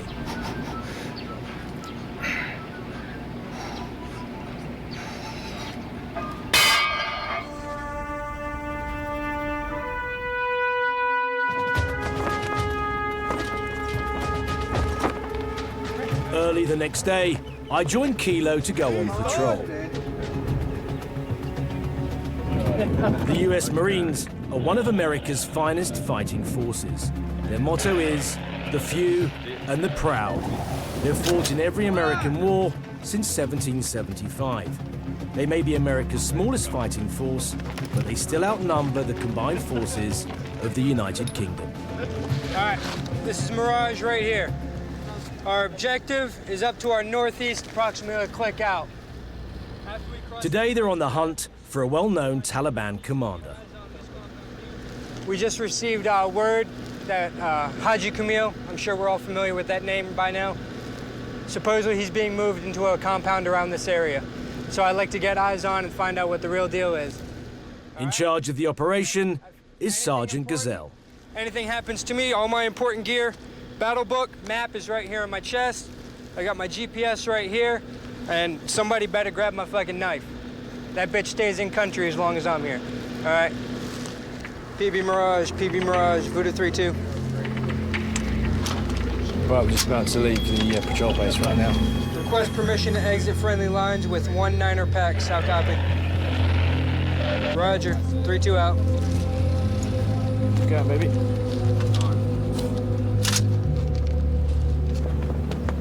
The Taliban are known to maintain 24-hour surveillance on Mirage.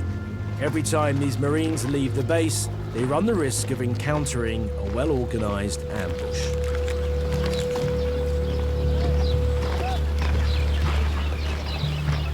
Today, the sniper team here killed 2 insurgents. Not necessarily going to be a tit-for-tat going on, but the guys have to be extra aware now because they've stirred up the nest, as it were, and there may be people out there looking for revenge, for want of a better word.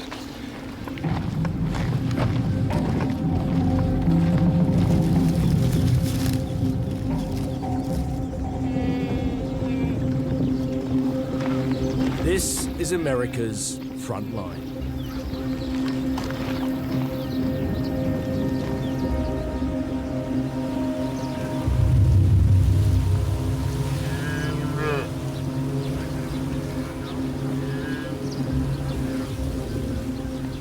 We call them murder holes. Yeah, sure. Basically what it is, they just stick their rifles out of it, shoot some rounds, and then duck back behind the wall. Got it.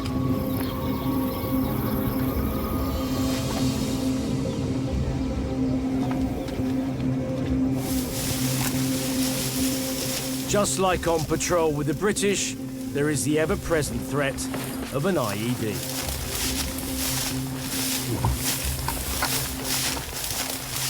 So I'm surprised the Americans aren't sweeping with mine detectors for explosives, a method the British call op bomber.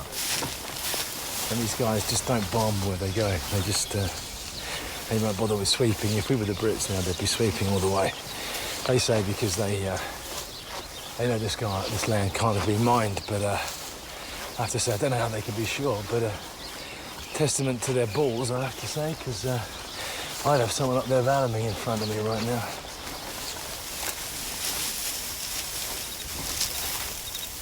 Then we're asked to break formation and cross the field. Without a man in front, each one of us must now pick a new route.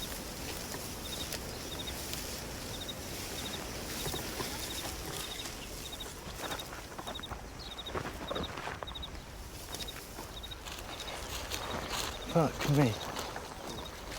Ray, why did they suddenly walk across the field like that when there's no one had cleared it with mines? Well, with this kind of grass, sir, like, it's pretty hard to put IDs in these. Right, okay. So we pretty much know this clear. But it is soft as well, isn't it? So you could do it. Yeah? Right, but it's all growing. So in order for them to, like, put an ID and replant everything like that, it's pretty hard. It's very different patrolling with these guys to the Brits. And again, it's a very different area. We've just walked across the field without clearing it, without valuing it. A man in front, we all just walked across the field. And rightly so, they say, you know, it's highly unlikely because the ground's so hot. Whether the guys here have had 3 people killed due to IEDs, and numerous people have lost limbs due to IEDs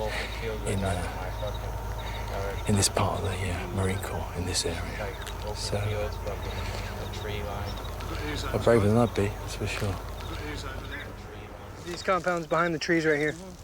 Do you know anybody that lives in there? The Marines continue to search for the Taliban commander, Haji Kamil. Is the name Haji Kamil? Do you know that name? No. No? You don't know him either? All right. What about you? You know anybody that lives over there? When was the last time you heard him? You don't know? No.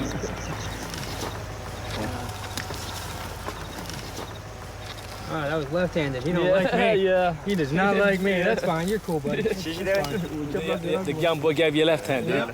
Well, old boy right there just gave me his left hand. I guess I'm a piece of shit. Yeah, well, that's the hand he wipes his backside. That's the left hand. Yeah, he wasn't a happy boy. All right, guys. We're gonna keep pushing now.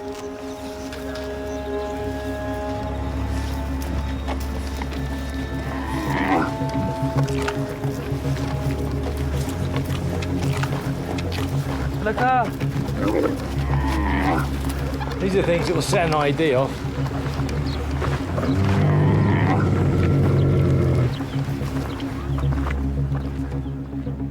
We make our way back to the patrol base through the nearby village.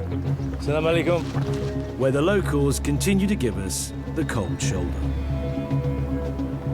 They just don't want the troops here. They just don't want it. So you just tell in their eyes. They may smile a little bit, but they just don't want to. They just don't want ISAF here. They really don't. But it's not really that surprising. Many of them are in fear of their lives because these small villages are often controlled by the Taliban. In fact, some of them probably are Taliban.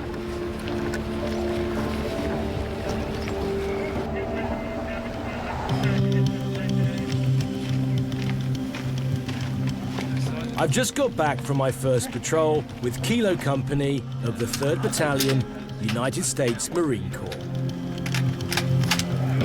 After a long hot day, I'm looking forward to my dinner.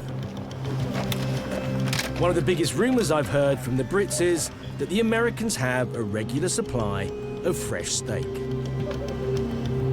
So I'm slightly disappointed when I get to the mess tent. Hi guys. Just seeing what you're chowing, yeah? So what have we got here, boys? Beef burgundy. Yeah. Mashed potato and gravy. Green beans. Green beans and some pie, yeah? Some kind of pie. You live on these guys for the entire tour, yeah? Yeah, we entire time. Same thing for 3 months so far. Beef burgundy and chicken. Yeah. Beef burgundy and chicken. At what point did it become monotonous? About the first 3 weeks. Yeah. What would you say the quality's like? Go on, rate it on a 1 to 10. I'd say a 5. Guys, what's going to be the first meal you have when you get back? I'm gonna have to go to McDonald's, Wendy's, Burger King, Pizza Hut, a steak, and I've been dying for ice cream every day. Ice cream, bro. Ice cream. Ice cream. Ice cream, man, yeah? Yeah. Cold, yeah? Over the years that I've been coming out here, there's always been this idea that the US service personnel get a better deal, generally in terms of kit and living accommodation than the UK get. But I have to say, if this is anything to go by, it just goes to prove one thing that I've always known to be true. The closer that you get to the enemy, the closer you are to the point of the spear, the harder conditions get all round, not just out on the ground, but also when you get back to the patrol base.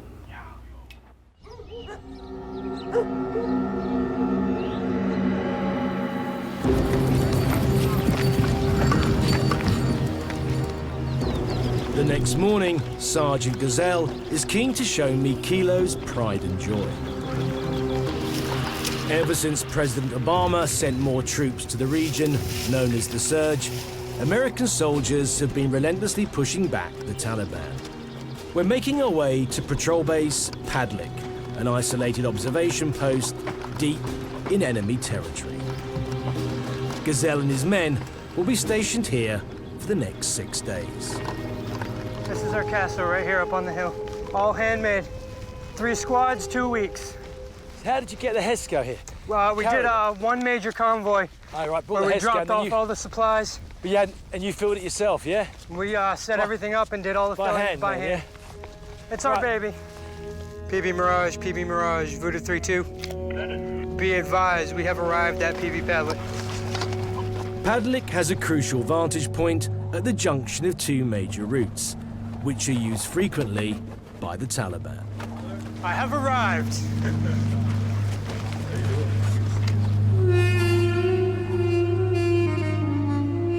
This is the entrance to Padellack. But look around. Yeah, it is one of the highest features. Get a great view of Mount Doom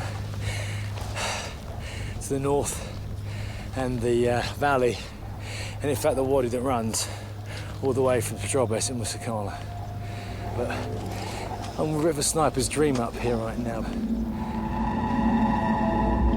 The plus side of being on top of a hill is that you can see the enemy. The downside is the enemy can also see you, and this base regularly takes incoming fire.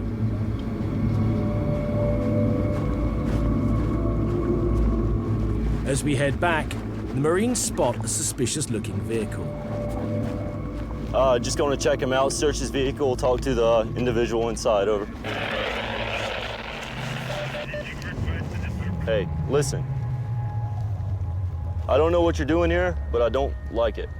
Because seeing this truck where we got shot at and seeing these wires makes me uncomfortable. Are you trying to hurt my Marines? Are you trying to hurt my Marines? Hey,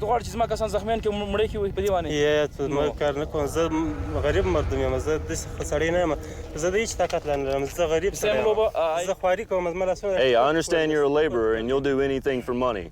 So this is what I'm going to tell you to do. Don't drive through this area anymore. Find a different way to get here. I don't want to see you on this road anymore. If I do, I'm going to arrest you. Do you understand? Get out of here.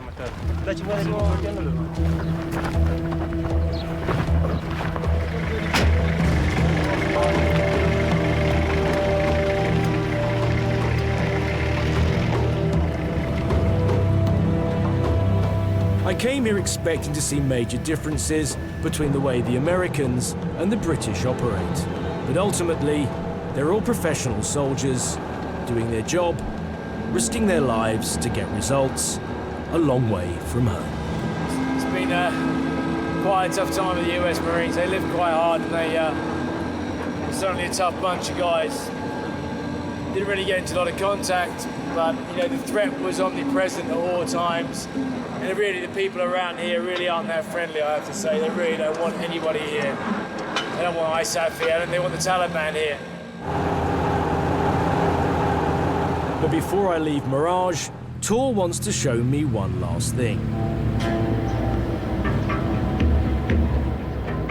While I've been here, I've noticed that Kilos share their base with members of the Afghan National Police. As part of their new tactic, uniformed officers patrol dressed as Taliban.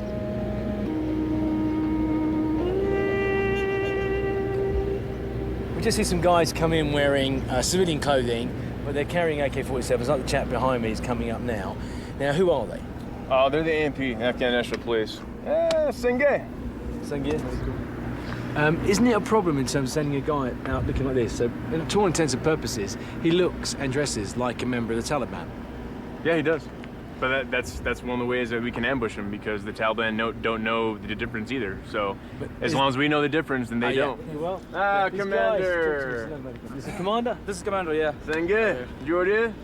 Is he not worried that when he goes out on the ground that he looks very similar to Taliban? If attack helicopter, Cobra see these guys with guns, that is an engagement. He can engage. If he sees you, he could kill you.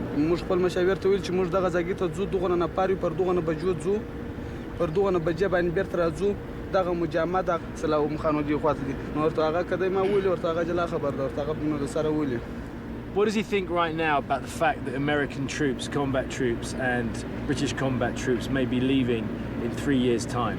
Does he think that the Afghan uniformed police will be ready to defend this area against the Taliban?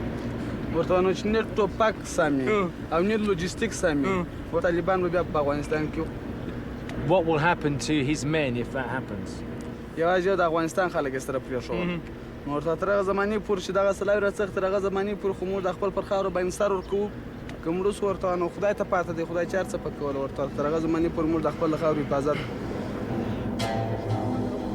It's a message I hear a lot.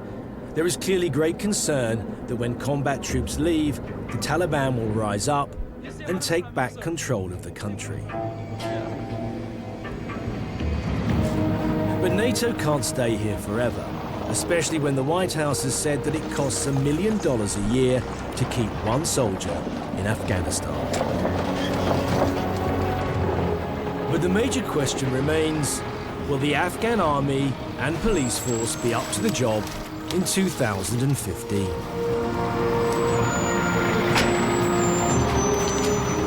To answer this question, I'm going to Kabul to meet the man tasked with making sure that the Afghans can stand on their own 2 feet.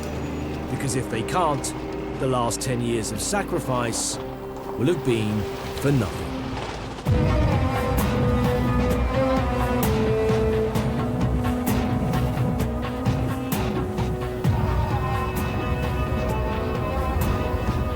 Kabul, the capital of Afghanistan. It's a melting pot of ethnic groups and 20 or so tribes. These groups have their own dialects, customs, and hierarchy. The differences between them have been the cause of much of this country's bloody history. Afghanistan has also suffered countless invasions by foreign powers, the last by the Russians, evidence of which lies all over Afghanistan. There has been no peace here for over 30 years.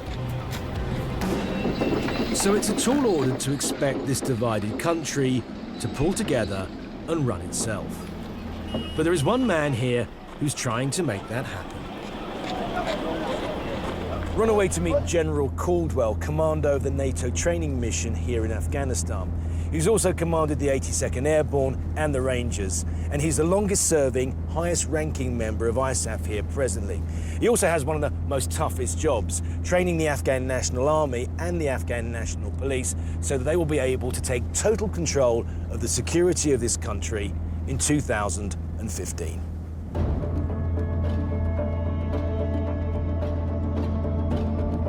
The general's job makes him one of the biggest targets for the Taliban. He travels everywhere with a large security presence.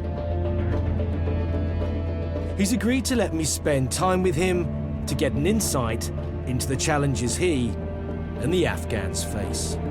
Over the last 8 years, we've procured just over 50,000 vehicles for the Afghan military. In the next 8 months, another 25,000 more vehicles are coming in.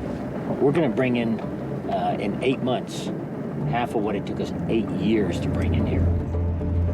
General Caldwell and his staff have the responsibility of doing this job at a time when political pressure is mounting. There is a global recession, the war is costing a fortune, and many believe that the money could be better spent at home. The estimate right now is we're spending $110 billion a year for our presence here in this country. And so if we can bring that down to about $1 billion or $2 billion, perhaps $3 billion, you know, the savings is phenomenal. To do this, the general has been given an additional annual budget of $12 billion to train up the Afghan army and its police. An incredible amount of money that's being spent, isn't there? Enormous investment. We tell our people all the time in the NATO training mission here that we have to get a return on this investment. You know, would you want to buy stock or a piece of property that you don't think eventually is going to have some return? Well, that's the whole point, but where do you perceive that return coming from in terms of keeping the insurgency out of this country? Well, the real return will be is if they're able to handle the level of insurgency. I think there will always probably be some residual amount here, but if they can handle it themselves without coalition, without a great deal of coalition support. It's going to save the United States a lot of money. But the problem is, and as people saw, you know, when the Russians left here, they left a heck of a lot of equipment, tanks and aircraft. Yeah. All of them quickly fell into disrepair. Ultimately, $1 billion worth of equipment is sitting there rusting away. Yeah, according to... That's not a legacy that you want, is it? No, it's not. They had about 300 jets. 300 jets. MiGs. And about 3,000 armored vehicles. And our point is that, you know, there's nothing left today. Even Minister Mohammadi, every time we walk around this country, you see those echoes coming back to you saying, do not repeat what the Russians did here. Today, General Caldwell's traveling to check on progress at 2 training centers in Helmand province.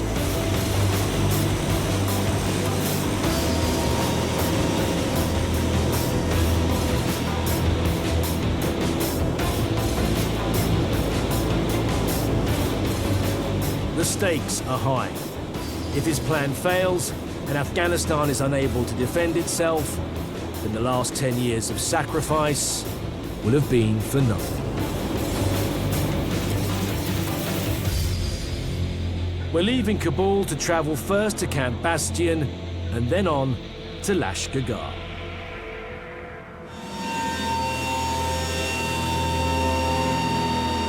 Ten years ago, the Afghan National Army numbered a mere 1,700 soldiers.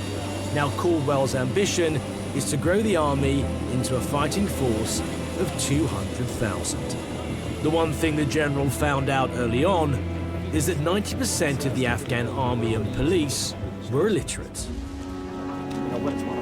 In order to build an effective army, he realized an important initiative missed by his predecessors: to teach them to read and write.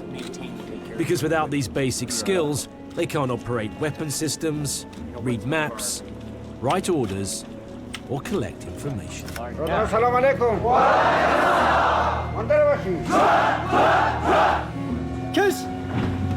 Caldwell's recruitment drive is immense. 2,800 new troops are qualifying every month. How many of them thought that literacy training was beneficial for their development? کی میتونه که سوال جواب بده؟ The guy is gonna answer the question. پښتو کې یو متل دا وایي د سواد او سواد ترمنځ د وړود او بنا خبره ده. دلته سواد خو ډېر مهمه ده، په هر ځای کې انسان ته پکارېږي، ځکه انسان د سواد لارې کولی شي هغه خپل هر مشکل حل کړي. I'd be very interested if we could ask a few of them why they joined the army. محمد نبی پلوی 4 بلوک 4 داخل اردو میخواهیم که اردو ما ترقی شود افغانستان وطن خدمت وطن آرام شود اندر میخواهیم با افغانستان اردو ما ترقی کنیم با وطن ترقی خدمت کنیم. Ask him where he's from in Afghanistan. شما از کدام قسمت افغانستان هستید؟ ولایت کندوز. He's from Kunduz province. ولایت حضرت امام صاحب.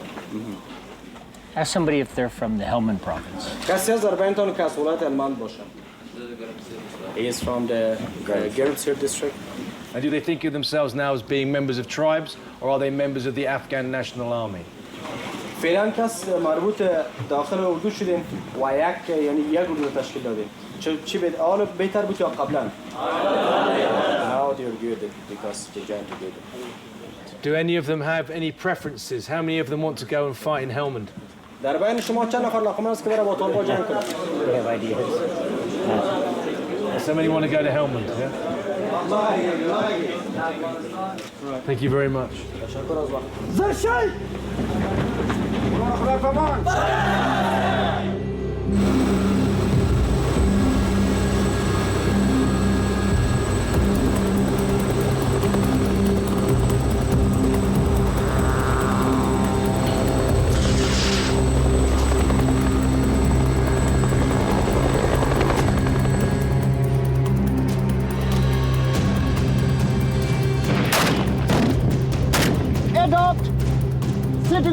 All new soldiers are put through an intensive 8-week course.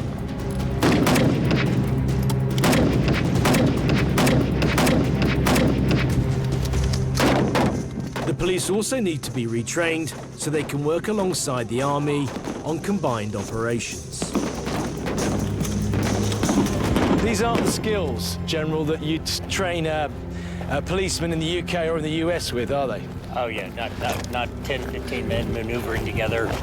It's a basic soldier skill that absolutely essential for them for their survival.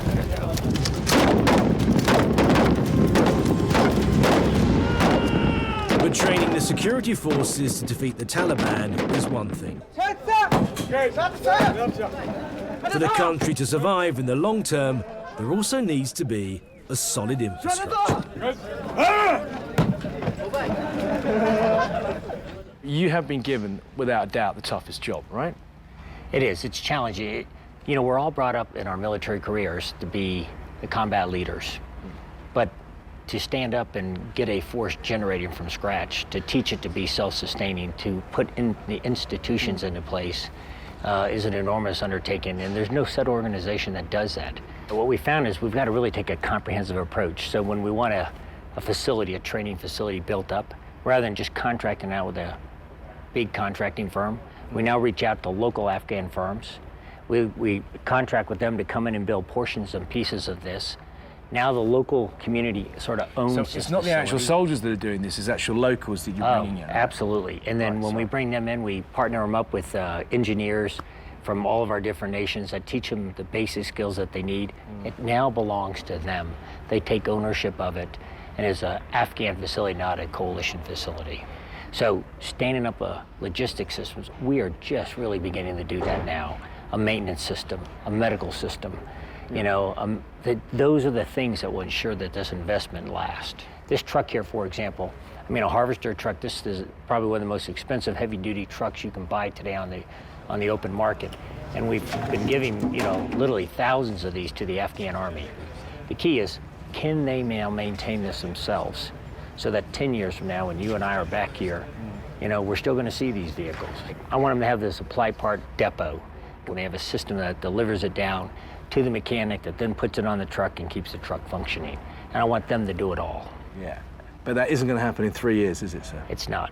I mean, What we We want, know that. I mean, that's No, realistic, right. and we're being And realistic, yeah. We are, and what we have said is combat forces cease operations at the end of 2014. Yeah. But that our mission does not end in 2014. Rather, it's just an evolution of what we're going to be doing, working here with our Afghan counterparts. My time with the general is at an end. I want to find out just how good this new Afghan National Army actually is. In 4 days' time, the Afghan National Army are launching a major offensive to secure territory from the Taliban.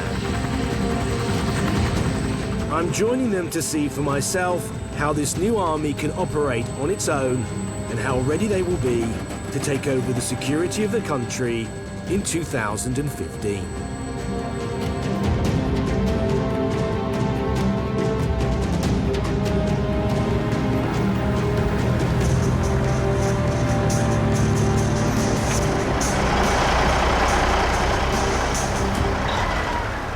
This is the first time the Afghans have been given their own operational area, where they plan operations and go out on the ground on their own.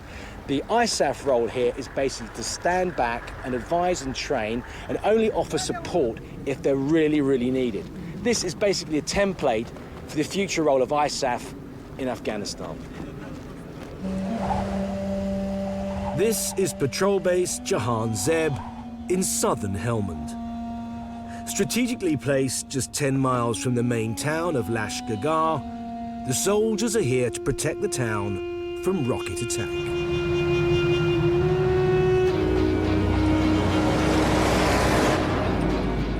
From this base, 40 British and American troops advise a battalion, or Kandak as it's known, of 600 Afghan National Army soldiers.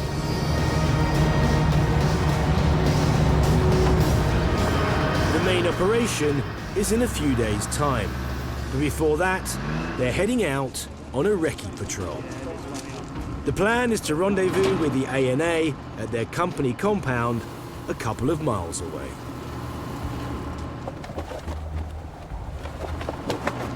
Okay, our mission is to go on a mentor patrol to HQ Tole. Colour Sergeant Ian Fisher of 3 Mercian is giving orders to his men. What I want to do is break out the ground again, so we'll go up static, and myself and Chosen 5-6 will go firm in and around those 2 compounds just north of us, overwatch the ground, and then push you 2 forward, okay, into that compound there. Once at 2426, we'll sit down, have a chinwag with the commander of that Tole, find out exactly what his plan is on the ground and where he wants to go, and then back him up, and obviously SOPs accordingly. As this is going to be an Afghan-led patrol, the men from the Mercian Regiment will only step in if they feel the ANA are not able to deal with the situation.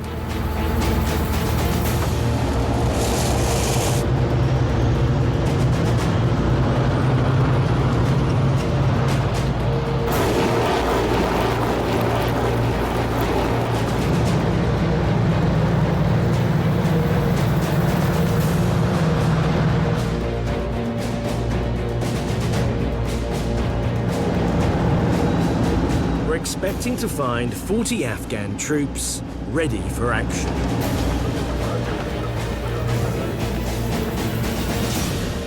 But when we arrive, there's only 5.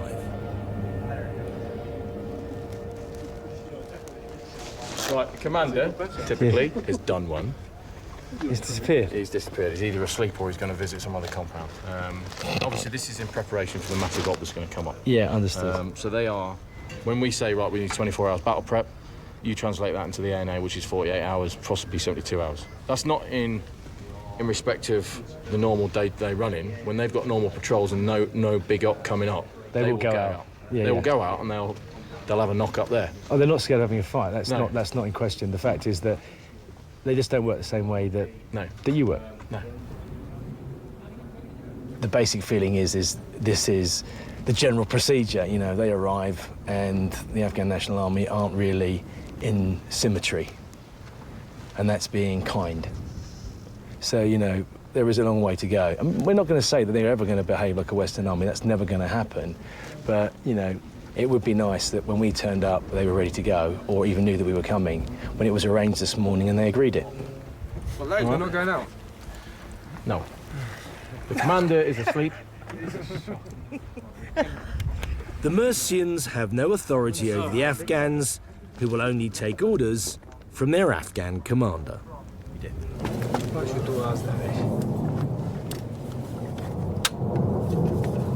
It seems without their commander, they're at a loss at what to do. And so are we. Advisor 43 Alpha, Roger. We've turned up at HQ Tola's location. Effectively, they were in bed. They're all up now, but they're claiming that they haven't been told about the patrol today. And so, Captain is now getting on the net to speak to the Major, who was with them in the meeting this morning, where it was arranged that we would go out on this patrol to find out what's been lost in translation. Just wanting some clarification from your end, whether or not it was actually agreed with the Kandak CO that they patrolled today. Then the commander suddenly appears with some more troops. Okay, so we're going on patrol? And they line up to go on patrol.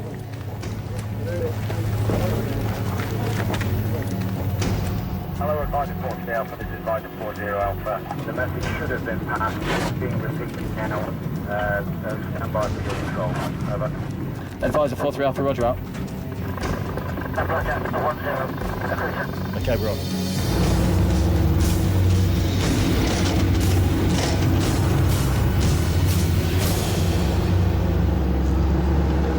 The ANA take the lead on foot, while the British and Americans provide support from their vehicles. This new relationship is a template for the future.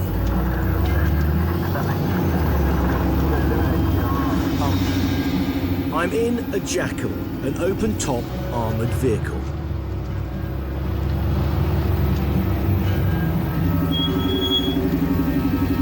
It's not long before the Mercians spot something suspicious.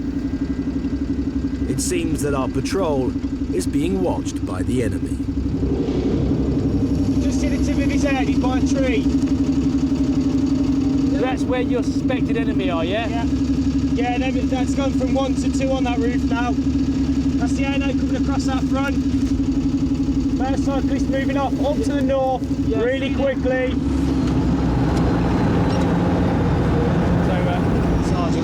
Basically said that there's a number of combat indicators, yeah?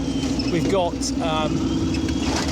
civilians moving out of the area to the north of us. You've got a guy on a motorcycle, an observer, racing north on his motorcycle, and they've seen 4 to 5 fighting-age males go to ground. The ANA in front of us must have seen that because they have now gone to ground in front of us. Are you getting anything? I don't see shit, sir. Our support role isn't just limited to the ground. High above us is an American unmanned aircraft beaming pictures to the US Marines. They're saying that Taliban are currently in compound 5A with RPGs. Gunshot to the left. Single round to the left, to the west. That's the ANA. Second shot, third, fourth. We advise ANA are currently firing to the north. Stand by for location. But then just as the enemy is engaged, it all goes quiet. We learn from the Americans that the ANA have called off the patrol. They haven't got enough men to cover the open ground and have another manoeuvre unit. So basically, they've decided that if they went across the open ground, even with the assets that you could supply, it would be too risky, and they'd rather wait for another day. That's correct. So you know the enemy are there, but it's not in your remit to go and contact them or go any closer, because the Afghan National Army have said they decided to go west. Yeah, they've decided now to push out. They're pulling out as we speak. We head back to base. The Afghans have decided to save their strength for the big operation in 4 days' time. I began my journey in Afghanistan with Whiskey Company 45 Commander. Charlie 1, 0 Alpha, jackpot, over. Without a shot being fired, the British successfully arrested several Taliban suspects. Then I spent time with the US Marine Corps. Are you trying to hurt my Marines? Get out of here. The Americans may have a different style to the British, but they're all professionals risking their lives. There's an explosion just there right now, yeah? Now I'm going on the ground with the new Afghan National Army. It's cost billions of dollars to train them. The question is, will they be ready to take over the security of their country? So our troops can finally come home.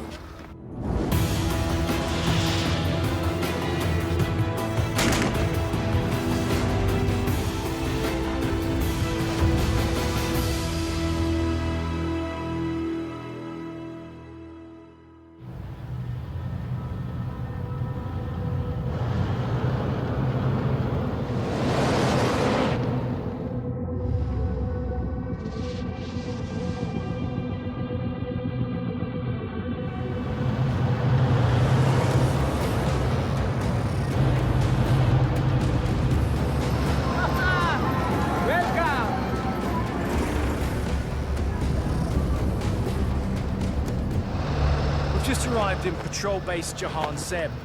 It's home to around 40 members of ISAF, and they comprise a mixture of different cap badges ranging from 3 Mercian to the Commandos, and there are also members of the United States Marine Corps here.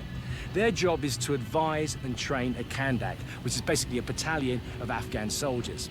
This is the first time the Afghans have been given their own operational area, where they plan operations and go out on the ground on their own.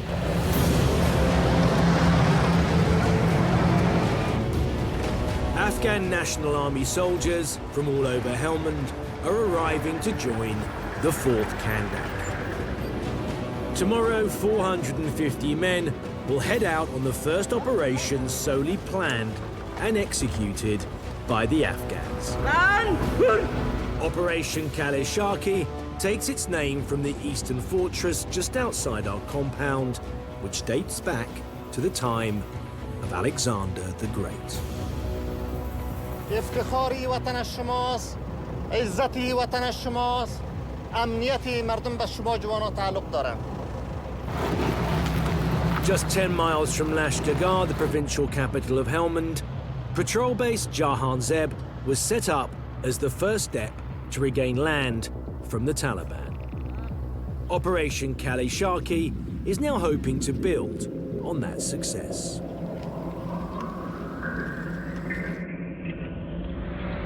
The Afghan army's plan is to build a road from Route 601 to the Nez Canal. Along this road, they will construct 2 fortified patrol bases, providing a line of defense to stop the Taliban firing rockets into Lashkar Gah.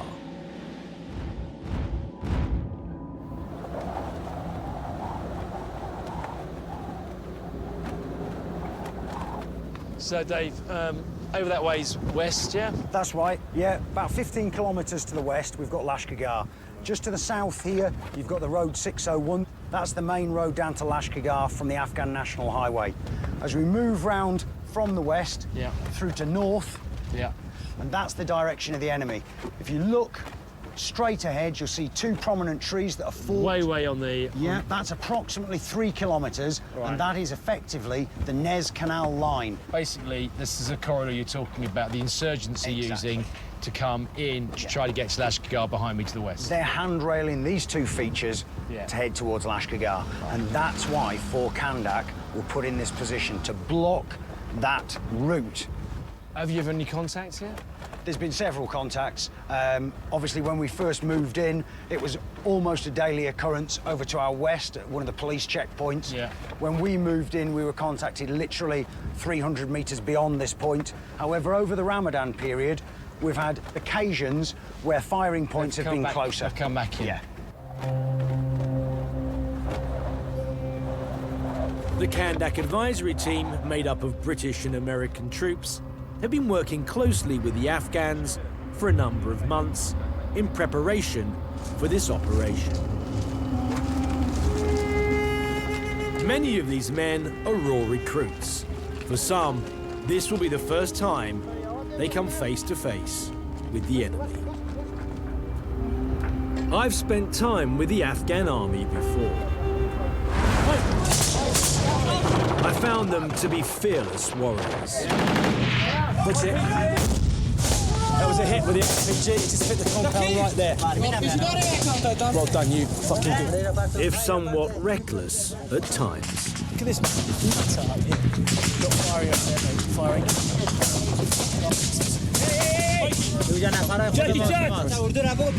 This boy, casual boy up here. There's a lot riding on the success of Kali Sharkey, as it's an experiment to see how well the Afghan army plan and implement a military operation. Leading the mission and giving the final briefing to his men is General Sharin Shah, a charismatic leader liked by his troops. جا را پیاده اشغال کردی، امنیت گرفتی، سرک که مطمئن ساختی، راه را پیدا کردی، فقط زیر پوش نه چی رنجر را نبری. زیر پوش هایی که چی داره؟ همین چی میگن؟ ماشیندار داره. The general's plan is to send his men out in two flanks. The eastern flank will go first, and only when they've reached the canal will the western flank set off. Once the area has been secured, the engineers will move forward and build the two patrol bases. But with just 12 hours to go before the start of the operation, a disagreement has arisen between the Afghan general and his British advisors. Major Dave Helmand thinks that both eastern and western flanks should move simultaneously. Effectively, at the moment, what you have a plan is two companies moving on the eastern side of the proposed route. Okay. You've then got a time lag before a western flank is also put in place. Is that a concern to you? Yes, it is, because if he staggers sending out his flank protection... So one comes out before the other and they don't move simultaneously? Yeah. All it does is warn the people off in the Calais here on the west that there's an operation going on. And also, it gives them time to connect battery packs to IEDs and significantly increase the threat on the western flank. That's why you prefer the simultaneous approach rather than the one side first, then the other side? Definitely. We need to use speed and aggression when we move across the ground. You want them to move as quickly as possible? Yeah. Safely, quickly, smoothly. But what happens now, though, Dave, if you say, look, I want them both to move, the two flanks to move simultaneously with the engineers coming up the middle, and he goes, no. We will support whatever decision he makes. You have to do that, yeah? Yeah, that's our job. If he does that, and you think lives are going to be at risk, don't you step in and say, look, I'm sorry, I'm not prepared to back you on this? We're mentors and advisors. Ultimately, it's an Afghan decision. You can't make him change his mind? I can't stop Afghan officers in Afghan battle space doing an Afghan plan. It's a catch-22. On one hand, Dave has concerns about the well-being of the troops on the ground, but on the other, he knows that the Afghans have to be able to lead their own military operations. So Dave's team make one last attempt to persuade the Afghans to move both flanks simultaneously.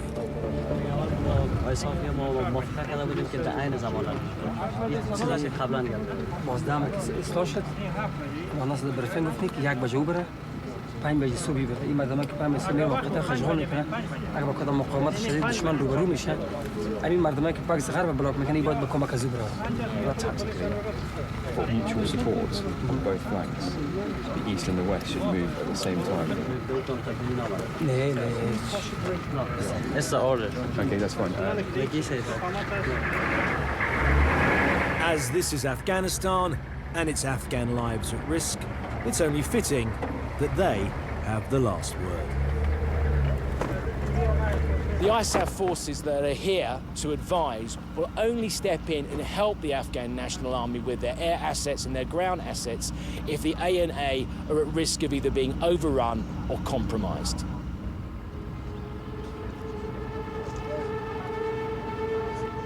The US Marines will be the eyes in the sky during the operation.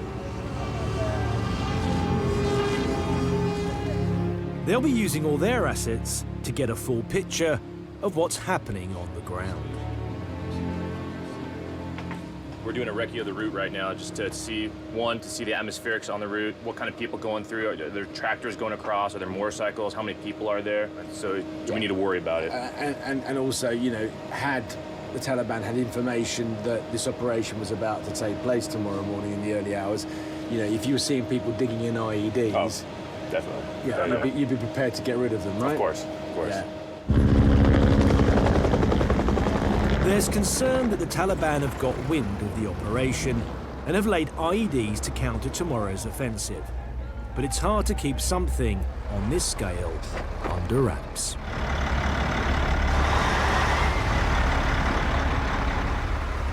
The heavy machinery to build the road is just arriving at the base, and it's a little bit of a giveaway. Do you think that the people down there know that you're about to actually carve a road all the way to the Nez Canal? Yes. You think they know? Yes. So if they know, the insurgents know? Yes. I mean, there are only so many ways that you can camouflage what's going on. Whether the Taliban know or not, in just 8 hours' time, Operation Sharkey will be underway.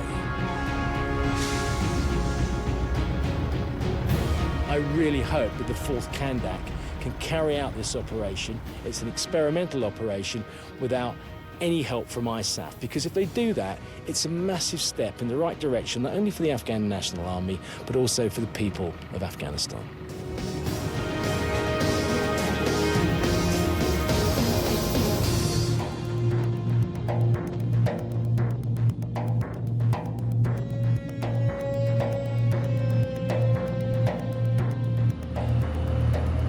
It's just coming up to 0400 in the morning here.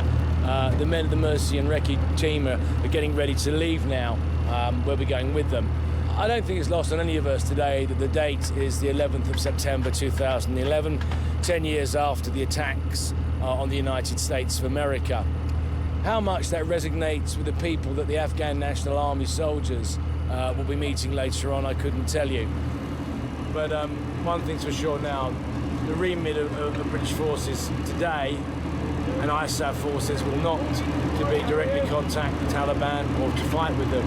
The remit of the British forces today will be to support the Afghan National Army who are trying to remove an insurgency from their country.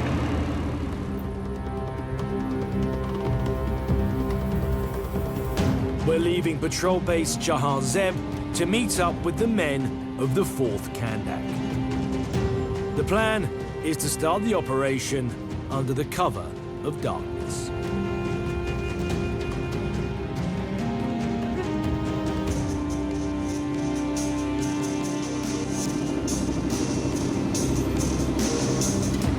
But when we arrive, the ANA soldiers are only just getting up.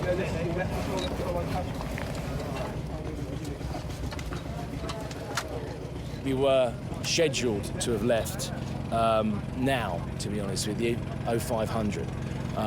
But the commander's been saying that he doesn't want to leave until there's some daylights. They don't have night vision, so he's not putting his men out on the ground until they can see where they're going. Sort of makes sense, doesn't it? You know, again, this is an Afghan-led operation, so the guys just have to be patient and abide by his decisions. It looks like there's been a breakdown in communication between the ANA and the British captain, Karol Koniarski. We've been here now, 45 minutes waiting for the Kandak to get ready. That's usual procedure? Because we've got a number of different units that have come together for this operation, there's quite a few interoperability issues that we're trying... Confusion is the word, isn't it? Confusion probably is the word, yeah.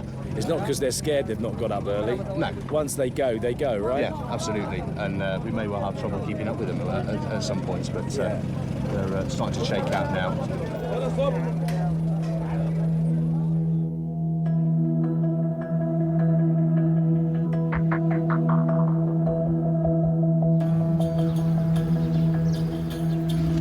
sun up, the ANA troops move out.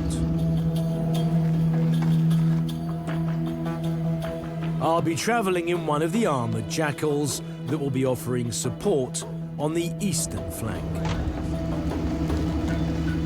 With me is Corporal Mike Gordon, a medic, who is manning the grenade machine gun.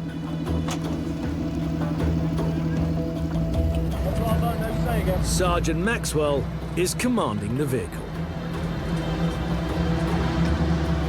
When I first came here 4.5 years ago, this would have been a British-led operation, and we would all have been on foot.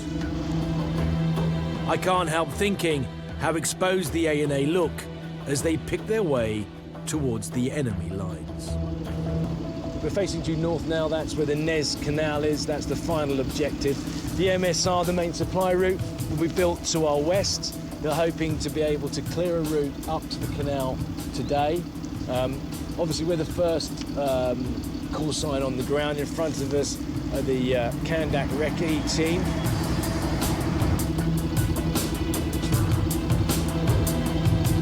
The eastern flank is in a staggered formation. Up front are the armoured ANA Humvees, followed by the British Jackals. These vehicles will provide fire support if needed to Afghan soldiers on the ground.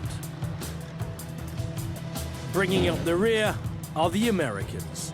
Captain Kim will be the eyes of the operation, calling in air assets should they be needed.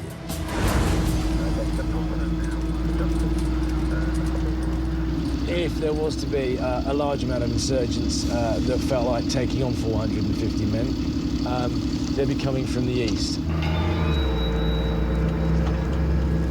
The operation is being monitored from the control room at PB Jahan Zeb. Major Dave Helmand advised the ANA not to send their flanks out separately, so he is keeping a close watch.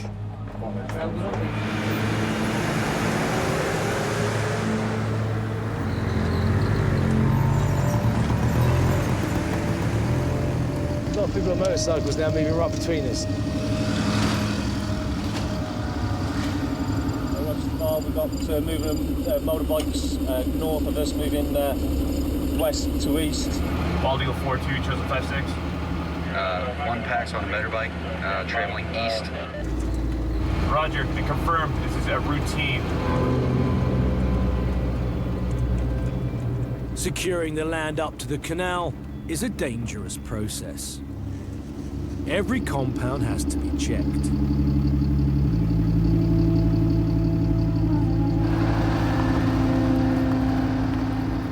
However, it's not long before the eastern flank reaches the halfway point. From now on, we will be in uncharted territory.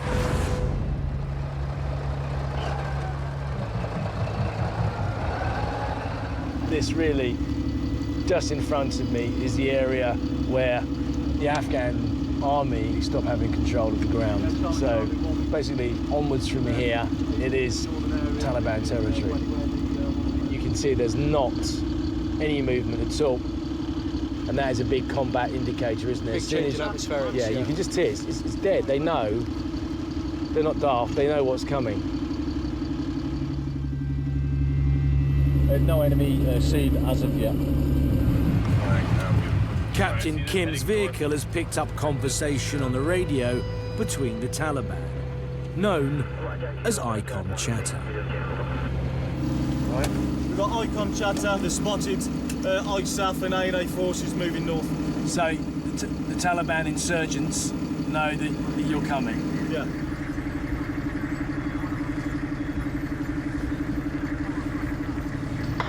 Full to go.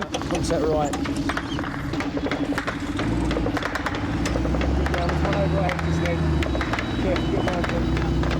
It's IDF, I think it's IDF coming into our left, just over to our left. Just there, it's smoking there where the sheep are. Right. IDF land just over to our left. Whoa! A mine call sign is engaged, as well as the ANA call sign. The enemy fire points on the left-hand edge of the compound and moving east and west. Oh, Jesus. Fucking didn't let us know that. There's a Dushka round that's just gone off right next to us, deafened us. As we are now also under fire, the Mercy and Recce team make the decision to engage the enemy. Have you got clear line of sight to shoot? Yeah, I'm going to dial it in. All right, give me 1 second. But before they do so, they need to positively identify them holding a weapon, known in military slang as PID. I think I got PID, sir. All right, as far as you can see, the tree line, that's where they are. I've seen 2 of them right now. And at 12 o'clock? Yep. PID on 1x pack with long barrel weapon. If you can, contact Wild Eagle 42. Mike, what are you getting, mate? Just identified some guys running into a compound. We tend to find what they do is they'll fire from one position and then they'll run without weapons and fire from another. So I've dialed in that compound. If they pop up again, we can PID him, we'll whack them. As the ANA continue to push forward, we wait for the Taliban sniper to show himself again.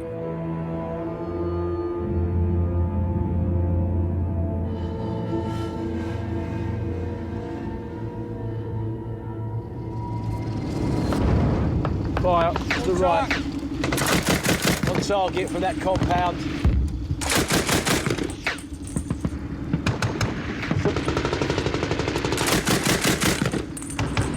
They're flashing. Mikey, you still got eyes on? Yeah, that's good now. Happy days.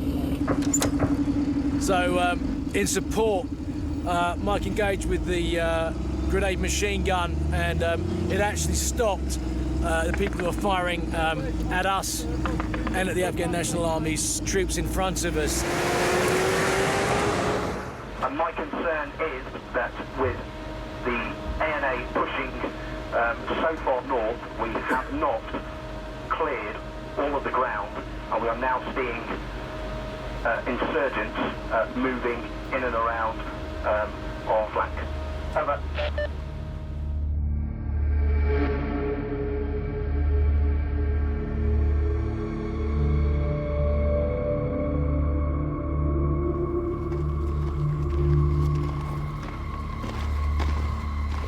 Just 50 metres from where we are now is the Nez Canal. That's as far as we can go, the end of the area of operation.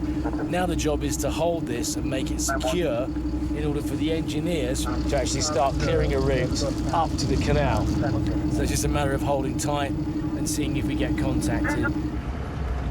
Having reached their objective, the Afghans have gone firm in a number of compounds, and there's been no incoming from the Taliban. But Captain Koniarski has picked up some new ICOM chatter. They're talking to each other and they're starting to move around. گپ میذارم میگه نزدیک ما میشه که ما رو محاصره کنه میگه کیا اینمی طالبا نه گپ نیست به خاطر جنب او که توانمندی میداشت در وجود میجاز موجه میگیره محکم میکرد خدا. On the ICOM we've got guys who have got eyes onto your guys on the bridge over there. اونجا که یک پول است اونجا بچه شما زیاد جمع شده میگه در ایکام اونجا طالبا سریع چشم and they're moving round from the west اونجا حمله میکنه to the north. گزمه و گشتن Later we'll talk about the petrol. کار بعدی است. تا بالا نان هم نخوردین، چای هم نخوردین، غذا توزیع نکردین برشون. گوشنام هستن. Okay, but my concern is that the enemy know where we are now and they're going to start moving around. خاطر جمع باش. Don't worry about that. از اون چیزا باش. If you're happy, then I'm happy. Happy. We'll see you in a bit. Happy. We're also happy until we get surrounded. We're also happy.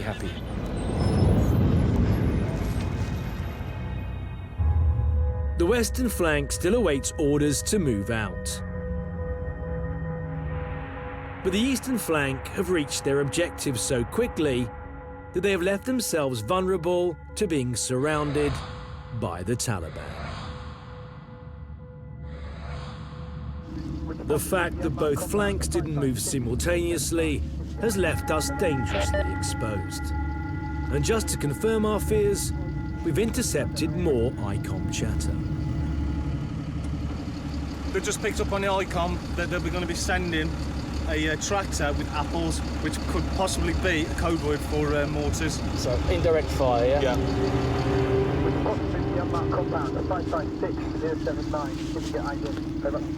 As we just said, we heard ICOM chatter. So they were coming up this way. Commander of the Mercenary Wrecking Company told them that this would happen, and consequently, it's now happened. They were too busy having breakfast, they said, and they've left their position. So, not a great moment for the Afghans. There. Advisor 40, this is Advisor 43 Alpha. Contact the western edge of a compound 56 X-ray 3 Papa. The ANA are engaging. Over. Hello, boys. Going to see that again now. The Afghans open fire on the Taliban positions.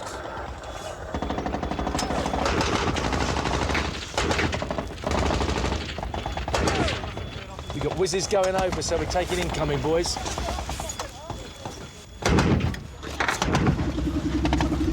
.50 cal fire in there.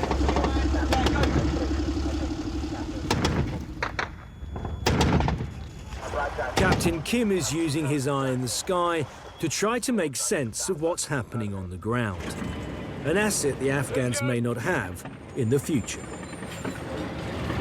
Hey, what are we looking at? Yeah, that was fucking incoming. Incoming UGL rounds. Oh, God damn it, I want to fire. Friendly location approximately 500 meters to... Whoa! Big incoming. East, break. Taking fire at this time. As the Taliban mortar fire gets more accurate, Captain Kim has no choice but to call in the weapon the Taliban have no answer to. Currently, ANA is returning fire. We had PID'd enemy to the northeast, approximately 400 meters. 20 miles away in Camp Bastion, a British Apache attack helicopter is dispatched to our location. Yeah, we got ugly 5-0 coming in about 4 minutes. Feared by the Taliban, this state-of-the-art aircraft can instantly suppress an enemy. But only if it knows where to fire. Hey, Severson! Yeah? To the south of that tree line, is there a cornfield that's not been harvested? I don't really know what an unharvested cornfield looks like. A cornfield! Is there a cornfield? Yes. 6 Foxtrot 2425, that's it. 100 meters north of the canal. Attack helicopter, yeah? The Taliban call this the Fly, but amongst ISAF troops, it's known simply as AA. Ugly 5-0, cleared hot. 10 seconds! Stay inside! Mounted on the underside of the Apache is a 30 cal machine gun, which delivers 10 armored piercing rounds every second.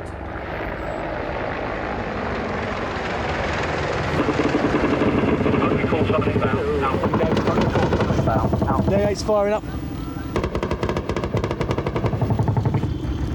He's hitting the compound, mate. There. Huh?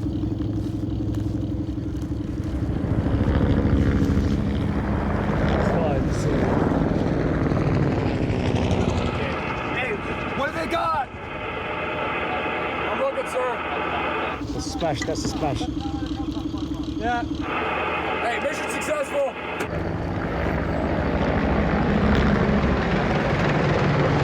As you can see, the attack helicopter's turned up. It laid down 30 cal rounds. The angle that he can see is far superior to ours, and also his optics are far superior to ours. And since those 30 cal rounds went in, the contact ceased. The Taliban fall silent. They have either given up the fight or have been killed by the Apache.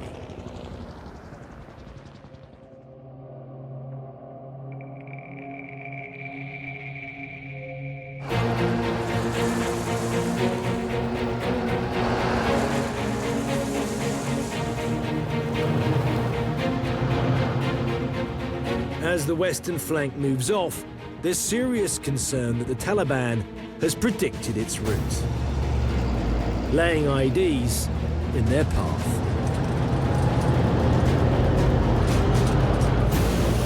It's not long before their worst fears are realised.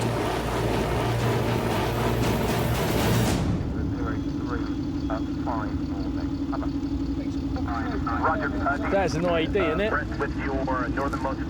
The IED halts the advance.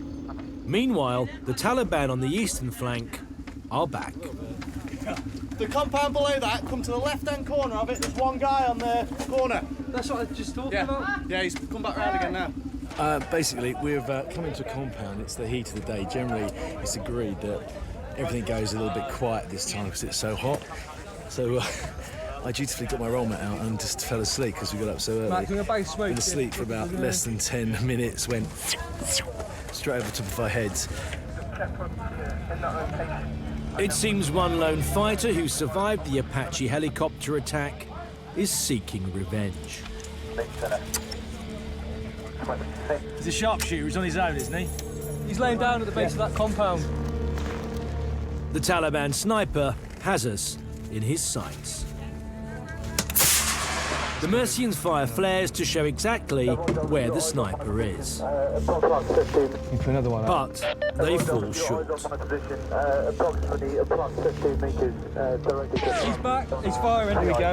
He just zipped another one over us about 5 seconds ago. Yeah. Once again, we're under fire, which allows Mike the medic to return fire.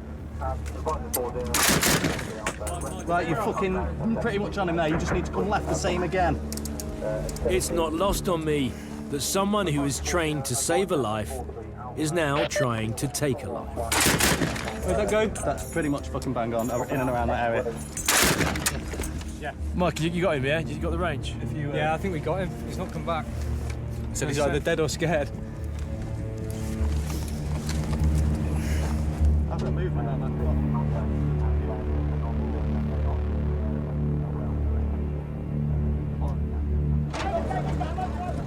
Meanwhile, progress on the western flank has slowed. It's been confirmed that the IED was triggered by Afghan troops. An ambulance is dispatched. What's your intention with the packs in the ambulance? It's not long before we hear that one Afghan soldier was injured in the blast.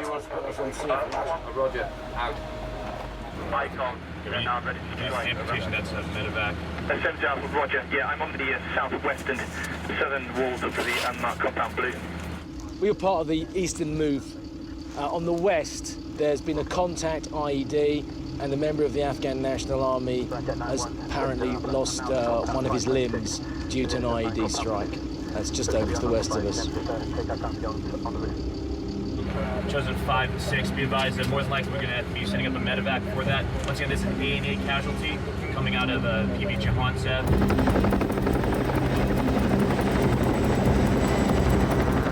The medical emergency response team, always on hand 24 hours a day, arrived to take the casualty to the hospital at Camp Bastion.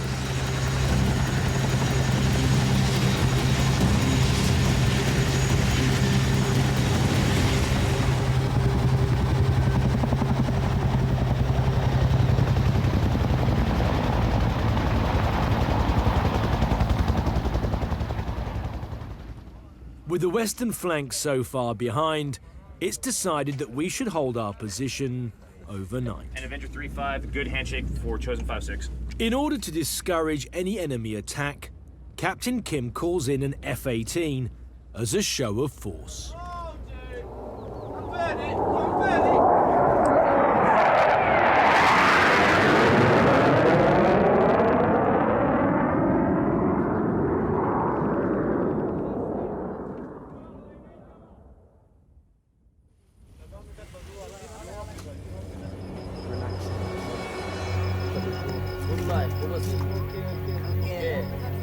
Later that evening, we hear that the western flank has reached its objective and has set up camp on the canal.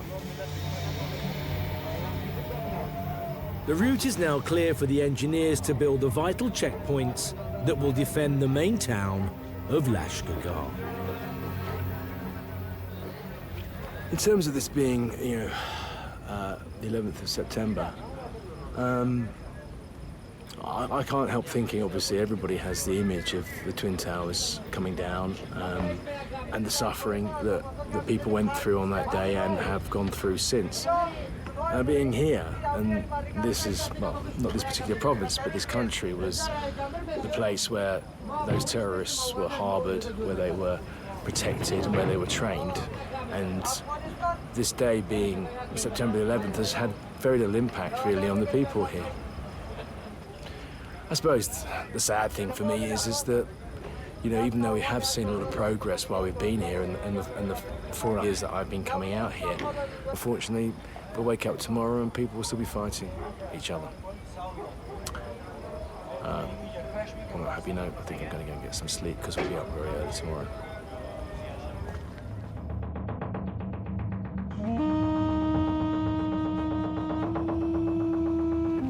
The night passes peacefully, leading us to believe that the Taliban have used the cover of darkness to escape from the hundreds of Afghan troops that are now in the area. But just after breakfast, a rocket-propelled grenade explodes above our compound. RPG has just come in from over there, starbursted above us, just here.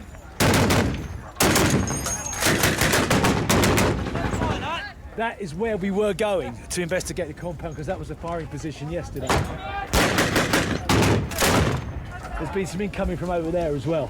But that RPG was well aimed, actually. It starburst at its limit, right over the compound, and caught us pretty much unawares, I have to say. So a well-aimed rocket-propelled grenade, and I'm surprised that no one is hurt.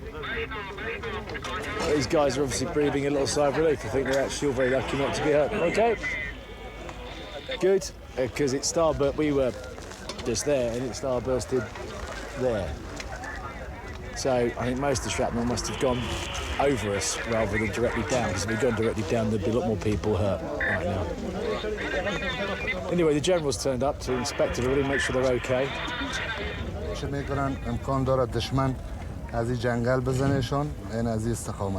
The original mission was to clear ground up to where we are now, the Nez Canal. The police are pushing But with the Taliban up for a fight, the general doesn't want to miss the chance to pursue them. Where do you want our support to come from? This platoon coming this side. Yeah. After that, this platoon coming here. After that, this coming. Okay. We also we have the helicopters on standby to support. Yeah. Thank you, General. I will go back and pass that to Colonel Giles. General, do you have 2 seconds to talk to us? Just very quickly, sir, how do you think the operation has gone so far? بله به عملیات کامیاب بگم در حدود 15 یا 18 کیلومتر سوار پاک کردیم مال در طرف یخچال که دشمن از اینجا چی کنیم دور کنیم به که از سوار بیرون بکنیم. In terms of an Afghan-led operation, yeah, an Afghan-led operation with Afghan engineers, you must deem it as a success so far, even though obviously the people over there don't like it very much.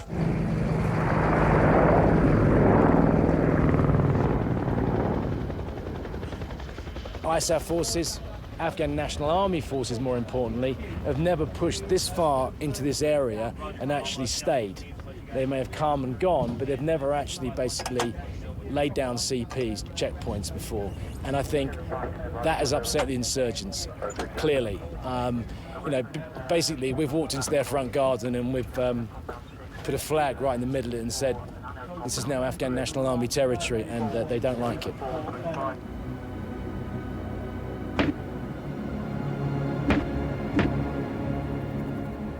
As the hunt for the few remaining Taliban continues in the north, I'm keen to see the first patrol base being built. So this is actually the canal we're going over. This is the end of where the MSR goes, the supply route. It stops at this canal.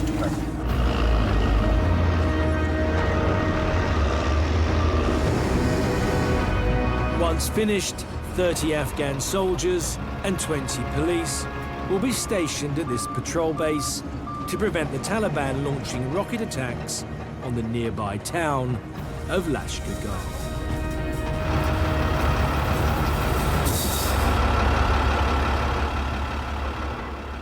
First objectives have been achieved. Unfortunately, one Afghan army soldier has lost his leg, but other than that, I think General Sharon Shah will look back on the last 48 hours as a complete success. You did well, okay? My main concern is this, though. They seem to rely too heavily on the assets that ISAF provide. However, eventually, the Afghan National Army is going to have to stand totally on its own 2 feet. It has to be questioned that once those assets are no longer available to them, how much stomach will they have to want to carry on fighting in an environment that is so hostile to them? There is a saying, one man with conviction is worth 100 without. And if those Afghan National Army soldiers don't believe in the government or the regime they're laying their lives down for, then they won't fight.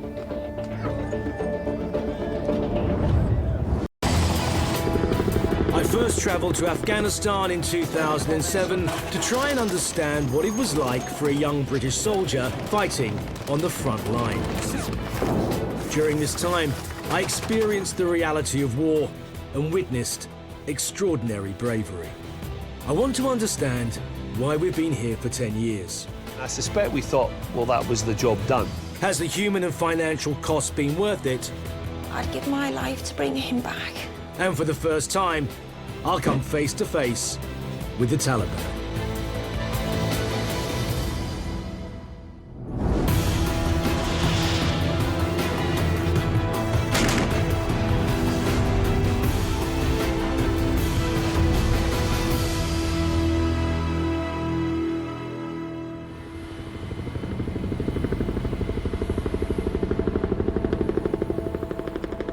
Whenever I pass through Camp Bastion, I always come to the memorial here to pay my respects. But each time I do, the roll of honor grows longer. When I was last here, on Herrick 9, a young Royal Marine called Travis Mackin tragically lost his life to an IED while we were on the ground with 4-5 Commando Victor Company. He was the 139th member of the British Armed Forces to lay down his life.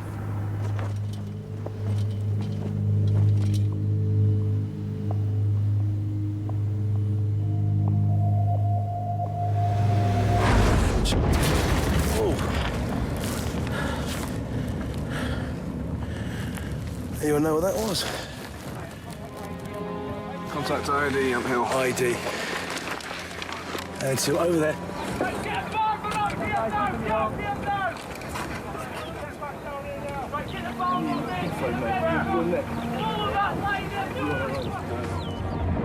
The moment I heard it was an IED strike, my heart sank. In that split second, 22-year-old Marine Travis Mackin lost his life.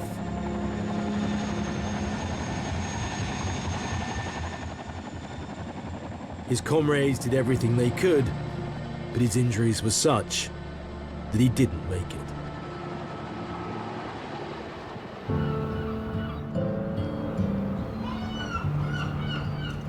It's been nearly 3 years since that tragic day, and I've come to Plymouth to meet up with the Mackin family.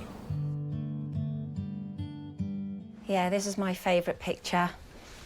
And I No, thought that's not Kajaki. I don't know where that is, actually. And he's got that beard that he grew, didn't he? Oh, yes. Yeah. It's Berry. Yeah. It's just this little bits and pieces mounted, really. So he's got his green beret. Yeah. He's got his Fairbairn sights, his commander His dagger. medals, yeah, and his watch. Belt. Yeah. And obviously, down here, we've got his ashes are in here, which obviously we're not ready to scatter anywhere as yet. So really, I'll probably keep hold of them for quite some time, I think. And his little candle we light every night. Do you? Him. Yeah. My boys have been my life. They're close, aren't they? Particularly the two eldest, The two eldest, yeah. Because there was only 17 months between them two. Yeah. And it is hard. It's hard because they're not that unit anymore. They're not that same unit. And there's a massive hole in our lives now, big time. And the thing I think about as well is what actually, you know, the time of the explosion, you know, I think about wondering how he was feeling at the time. You know, was he actually aware of what's going on? Was he thinking about family? You know, we will never know. You still haven't said goodbye to him, have you, really? No, and I'll never, ever say goodbye to him. I can't get past the fact that for what he's lost, it's not what I've lost. It's what he's lost. Because he's 22 and he's lost his life. You know, and he's never bought his own home, he's never married, never had children, never experienced the normal things that people, you know, do in normal family life. And I think sometimes the way I feel is, you know, I'd give my life to bring him back, for him to live his. Just have a good time and do the things he enjoyed, because he did live life to the full himself. That's how I feel. I'll never, ever say goodbye to him. And I wasn't with him, you know, when he died. That's hard from a mother's perspective. That's enough of that. But anyway. That's enough of that. Travis has two brothers, Milo and Corbin. Corbin was also in the armed forces, serving with 1 rifles. Corbin, you were actually in Afghanistan at the time that Travis was killed. How did you find out? I just come back from patrol. My sergeant major said to me, "The OC wants to speak to you." As soon as he said that, I knew it. The lads' faces in my tent that was with me looked at me and they knew it was bad. I remember it, you know, as clear as day. He said to me, he goes, "Rotherham Mackin, there's no easy way I can say this. Your brother's been killed by an IED in Kajaki. Now what?" You know, how could this happen when I found IEDs on my patrols, other lads have found IEDs on their patrols? How can this happen? But yeah, I just remember tears just streaming down my face and that just acting as anyone would that has just lost their brother. Did you go back to Afghanistan? No. I didn't feel I was in the right place, because I knew if I went out there, it would have been for only one reason. You'd have gone back and you wanted to take revenge? Yep. Are you angry about what happened to your brother and the sacrifices that have been made by other people that went to Afghanistan with you? I'm angry for every life lost, and if we pull out without making any progress, what about them? You know, with injuries they've gained, what was that for?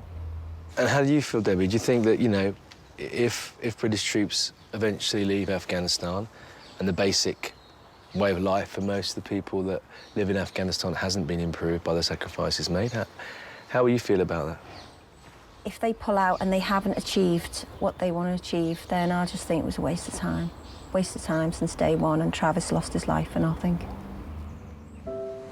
The pain this family continues to endure is a stark reminder of the reality of war. Travis's dad, Bernie, like many grieving parents, has strong opinions on the UK's commitment to Afghanistan. It would appear that we are slowly withdrawing from Afghanistan. The combat troops are now going to be pulled out before 2015. How does that make you feel about the sacrifice that your family has undergone? And in my opinion, they should stay there until the job's done. I know that people will disagree with me, but I would like, you know, my son to be part of a successful mission. And then I can turn around and say, they went in there, it took them over 10 years to sort it out, but it's sorted now, and it's better for the Afghan people as well. You think about Trav every day? Every day, yeah. Wherever I go, I've got a little photograph, which I keep in my pocket. He was a massive personality in the family. He's got more friends than the Pope. Honestly, I can't believe how many friends he's got, and he's missed. dearly by everybody. It's 2 years, over 2 years now, since Travis lost his life. Do you think it's ever going to get better with time? No. You get people that they've been wonderful. People have been wonderful to our family, and so supportive and caring. But people do move on, but the family doesn't. The family doesn't move on. I've cried so much. I must have filled an Olympic swimming pool with my tears, because I still, can't believe he's gone. Can't believe he's gone from his family. I mean, how did you initially feel when you found out that both Corbyn and Travis were both going out on the same Herrick? And maybe I looked at this the wrong way, but I always had this in the back of my mind, and nothing would happen to my boys. To me, they were supermen. I used to contact Trev all the time and say, make sure you look after your little brother, All the time I said, make sure you look after your little brother. And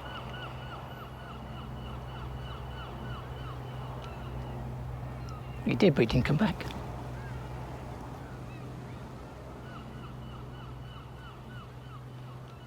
Today's been a very emotional day. I defy anyone to meet a family like the Mackins and not be affected by it. 2 years on after Travis's death, it's as raw for them as it was the first day they were told that he'd been killed. Combat troops will leave Afghanistan at the beginning of 2015. Eventually, British troops will withdraw altogether. The politicians will be able to draw a line under Afghanistan and move on to something else. However, for the Mackinses and other hundreds of families like them, that war will never, ever be ended. And they will be reminded of it until the day they die. At the end of 2014, British combat troops will leave Afghanistan. I've come back to find out if the last 10 years of sacrifice have been worth it. This is Kabul, the capital of Afghanistan. Empires have fought over it for centuries because of its strategic location. Though you'd never know it by this busy market, last month was a bloody one even by Afghan standards. 5 suicide bombers attacked the Intercontinental Hotel, killing 15 others. Jan Mohammed Khan, an advisor to President Karzai, and the mayor of Kandahar were both assassinated by suicide bombers. The president's own half-brother, Wali Karzai, was assassinated by his bodyguard. He, bear in mind, was one of the most powerful men in Afghanistan. And just as we arrived here, the coalition suffered its biggest loss to date, when a Special Forces helicopter was shot down, killing 7 Afghans and 31 Americans, some of whom were members of the Navy SEAL Team 6, the elite unit that killed Osama bin Laden. The Taliban lost control here in 2001. However, their influence on the city continues. Suicide bombings and murderous raids on high-profile targets are telling the world that the Taliban are far from finished. I'm meeting Sir William Patey, the British ambassador to Afghanistan. If we came here in 2001 to get rid of Al-Qaeda and Osama bin Laden, how did we end up staying for 10 years? I think what we did in 2001 is we came in, we overthrew the Taliban, who had provided a safe haven for Al-Qaeda. And I suspect we thought, well, that was the job done. And I'm conscious that when it was in 2003 that we invaded Iraq, and I think we took our eye off the ball. And I think what happened was, while we were in Iraq, the Taliban thought, hello, there's an opportunity here, and began to regroup and regenerate. In 2008, 2009, there was the realization that we took our eye off the ball, and we began to invest the resources needed to build up an Afghanistan that would be in a safe enough state for us to leave. Presently, we're cutting back on our military across the board. People are looking to problems back in the UK, particularly lately. Are we going to be able to justify spending money on the Afghan National Army and the Afghan National Police and its security when people at home, rightly so, have concerns about where we sit? What's best for us as a nation? It's a reasonable question. I think the reality is that we're going to be spending a lot less. I mean, we are currently spending over £5 billion a year on our commitment to Afghanistan. A lot of people will be shocked at home. £5 billion. £5 billion on our commitment here. The Americans are spending over £100 billion. But what we're talking about is when our forces withdraw out of combat, and the Afghans are doing the work, our costs are going to go down dramatically. Will we be leaving Afghanistan a better place when we eventually pull out of Afghanistan? I think we'll be certainly leaving Afghanistan a better place. And I think we'll be leaving it on a path to a place that it's never been. Free of war and free of conflict. That won't happen by 2015, but it could happen by 2025. You know, that's the most optimistic scenario, and there's a long way to go, and a lot of things could go wrong. But I'm absolutely convinced that we've done everything we could to give Afghanistan a chance. And I think all the young men and women who've given their lives for this country, their sacrifice will not have been in vain. One of the hardest things I have to do is to write to the next of kin of the young men and women who die in this country. And it's very important that I try and explain what it is they've died for and how important it is, and that their sacrifice won't be in vain, and that they are genuinely contributing to security and stability in this country. And I say to my staff every day, we mustn't let them down. We must work as hard as we can to give this country the best chance it has to emerge free of the conflict it's seen over the last 30 years. A large number of lives have been lost on both sides of this war, but it's fair to say the Afghan people by far have lost the most. I want to understand what drives the Taliban on when they are faced with such overwhelming odds. Located on the outskirts of Kabul is the dreaded Sharkey prison. This houses some of Afghanistan's most dangerous inmates, including members of Al-Qaeda. It's also where I'm going to meet the Taliban for the first time. Sharkey is infamous for overcrowding, murder and rape.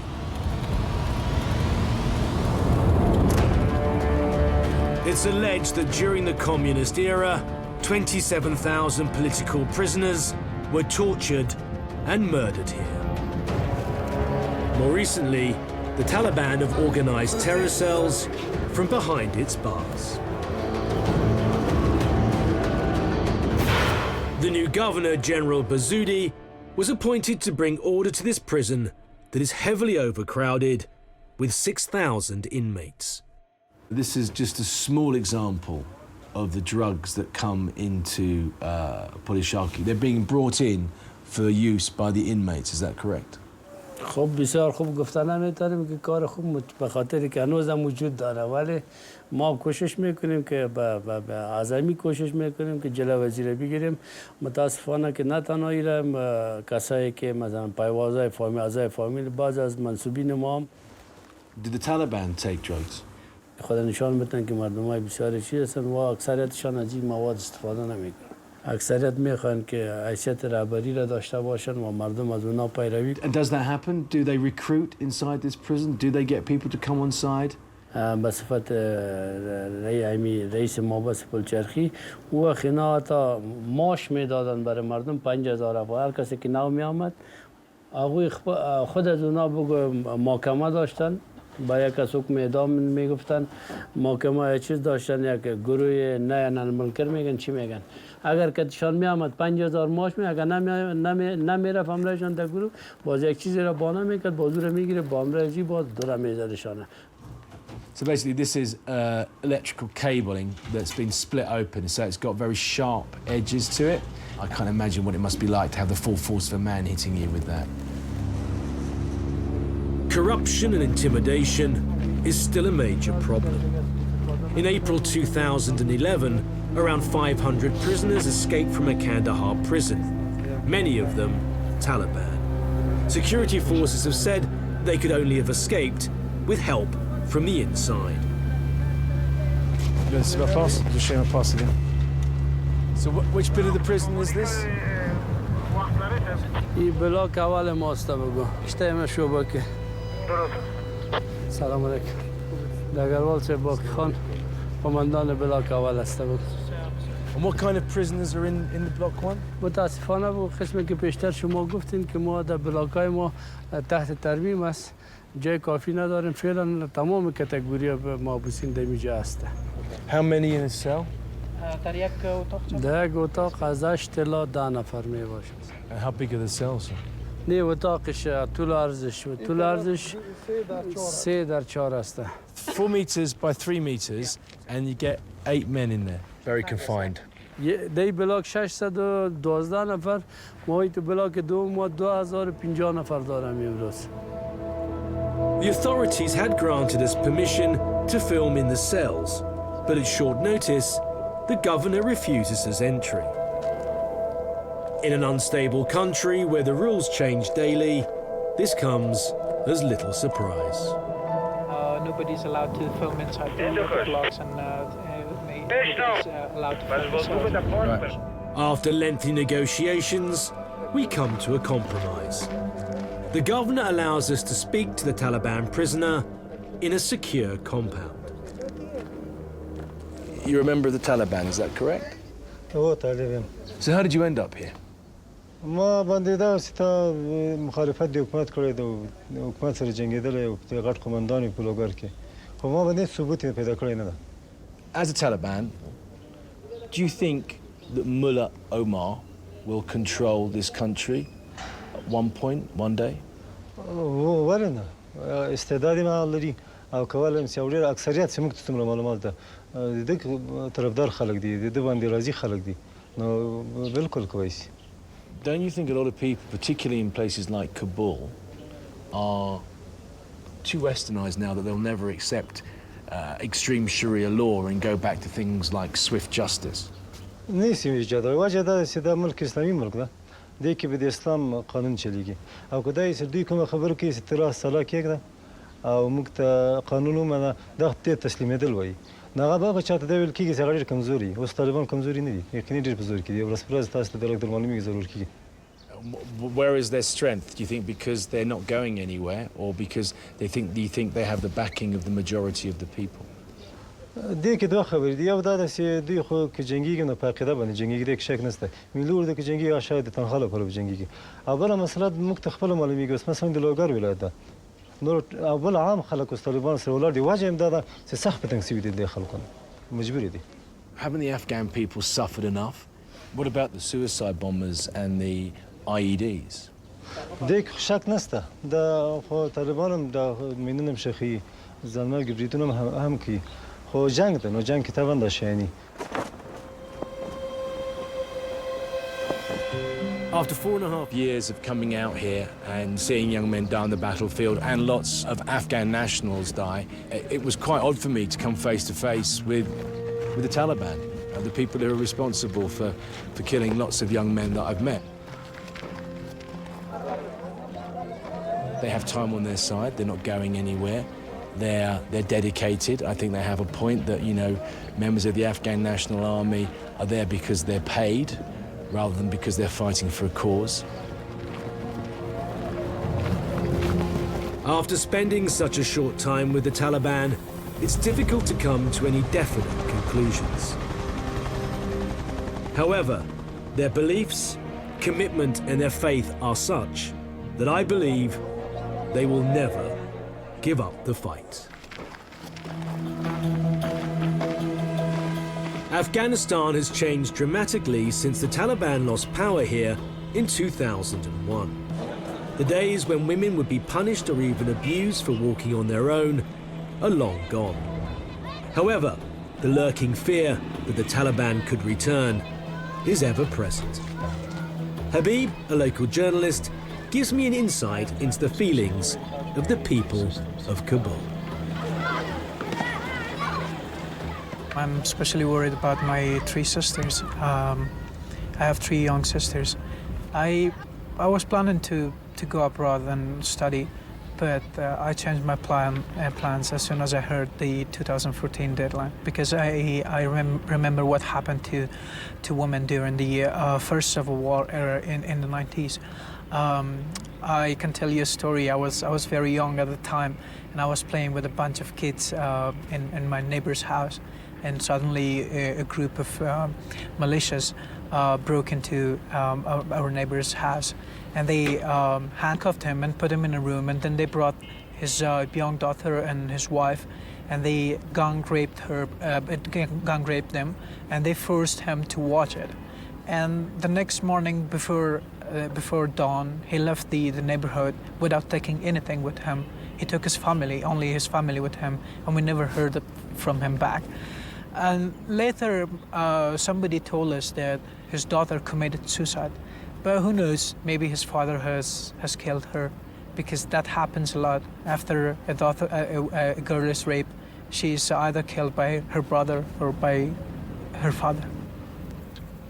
But aren't people, they've had so long now without the Taliban, without total Sharia law, you know, people have all got cars, mobile phones, computers, access to the internet.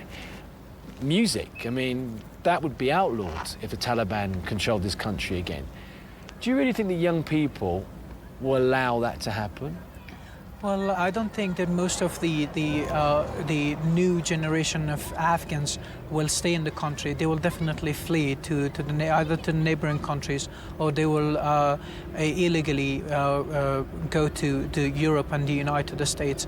So the country will be empty again, like the 90s, late 90s under the Taliban. If the Americans leave here, if ISAF leave this country, to the Taliban, how will you feel? Will you feel that they've let you down? That they didn't fulfill the promises that they made? Totally. They will leave us to the mercy of a bunch of brutal, cruel fundamentalists that we know what they're capable of. If Afghanistan become unstable and insecure again, it will definitely become a safe haven for the terrorists again. And again, our soil and country will be used as a base against other countries.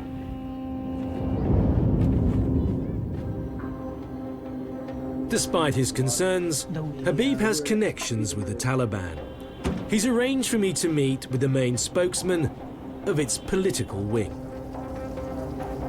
This carries obvious risks and has taken time to negotiate. His name is Akbar Agar. He's an ex-Mujahideen fighter, a prominent Taliban commander. He served time in Sharkey prison for kidnapping 3 members of the UN.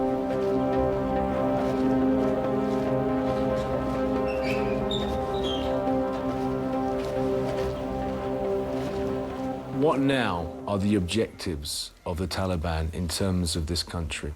What do they want? What do they see the future of this country being? طالبان چې اوس راپورته شوي دي اصلي هدف د طالبانو د اشغال استکول دي د افغانستان د اشغال د افغانستان خلاصول دي او طالبان غواړي چې په افغانستان کې خارجي قواوې نه او طالبان غواړي چې په افغانستان کې یو اسلامي حکومت وي. There's been war in this country for a very long time. I think most of the people here are very tired because of all the fighting and very sad because of all the fighting. Do you think that there will be eventual peace in this country and a negotiated peace?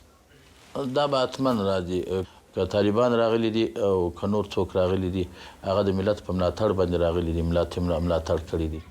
Many people that I've spoken to, Afghans, say that if the Americans leave, then the Taliban will take over. په دې کې شک نشته طالبان یو پاکه ډله ده مخکې په افغانستان کې چې 2 کاله حکومت کړی دي دغه حکومت ته خلک ډېر راضي دي امنیت یې درلودي په ملک کې امنیت یې ساتلی و د ملک غلا او زنا ناروا حرام دا شیان ټوله د منځه وړي وه نو خلک ښه خاطرې د طالبانو سره لري کېدلی شي دا کار به وشي.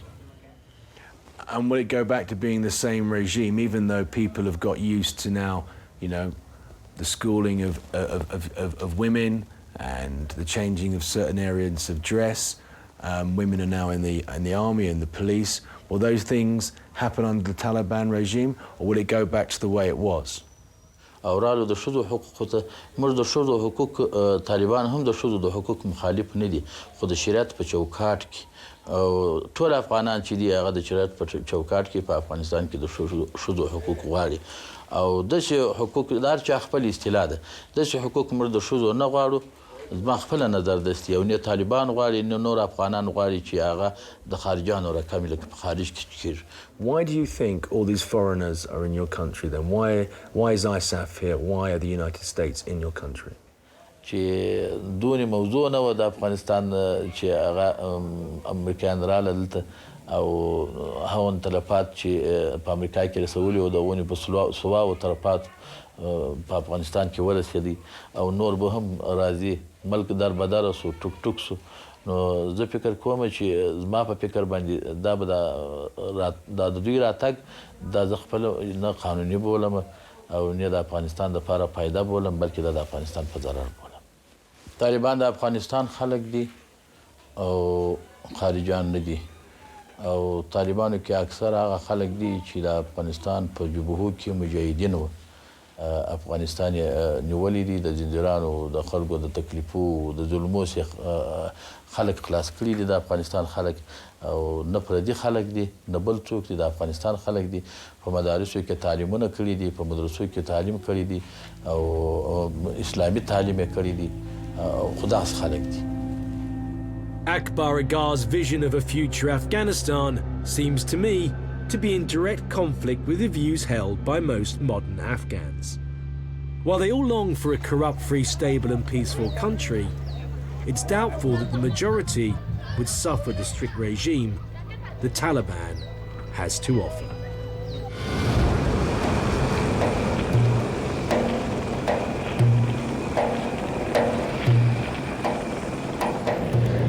ISAF combat troops will leave Afghanistan by the end of 2014. You have to wonder what's going to happen to the multi-billion-dollar infrastructure that has been built here.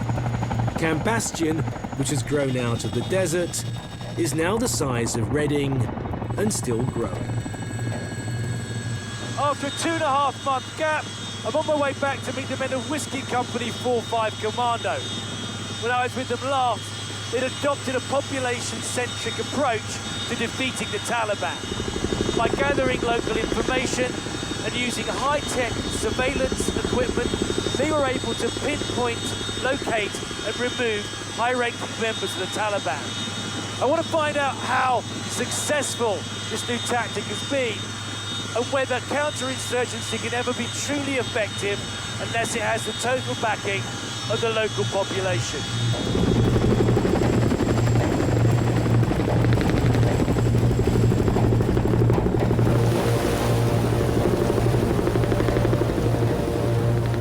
Whiskey Company are coming to the end of their 6-month tour in Nad Ali's south.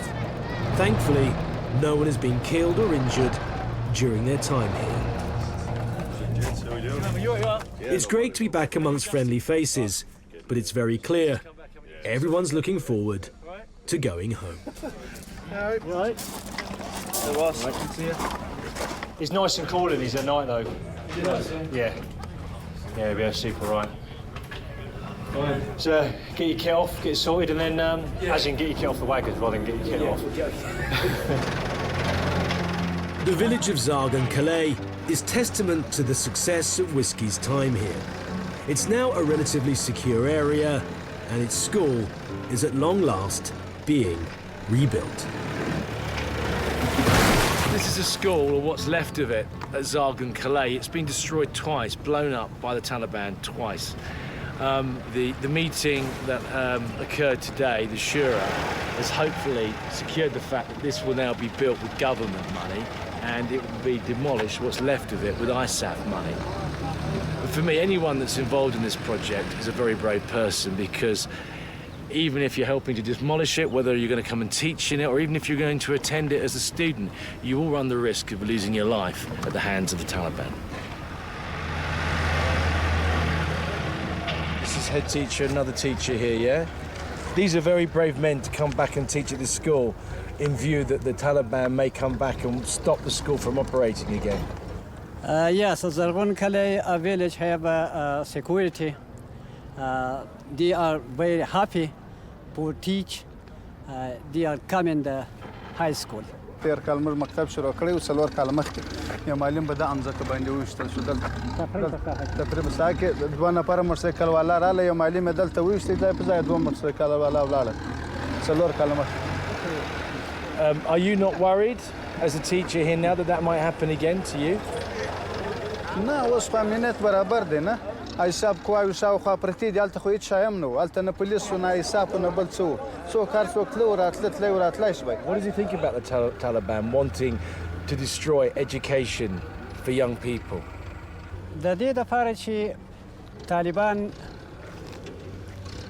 په افغانستان کې غواړي چې دوی د اجنبیانو مزدوران دي او د خپلو بادارانو دپاره یې کار کړی وي هغه غواړي چې د هغه ملک بنیاد خراب کړي معرف د ملک بنیاد دی نو د دې لپاره چې د ملک بنیاد خراب شي بیا ټول ملک ورانیږي که د ملک بنیاد خراب نه وي بیا ملک نه ورانیږي د هغوی مطلب دا دی چې هغه بنیاد د ملک باید خراب شي. If Afghanistan is to have any chance of a secure future, then investing in the education of its young people must be a priority. The efforts of Whiskey Company, led by Major Paul Maynard, to stabilise, secure and help rebuild local communities has been largely successful. However, just 4 kilometres away, the war rages on. We're walking around here now. I mean, this is a counterinsurgency success story, isn't it? This particular area is, yeah. It's not a done deal yet. It's not irreversible, but certainly all the signs are positive. And this is the result of many years' worth of sacrifice and effort.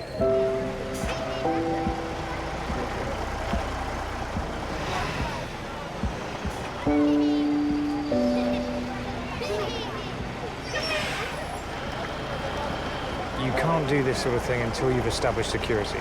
And really, we didn't establish security in this area, our predecessors did.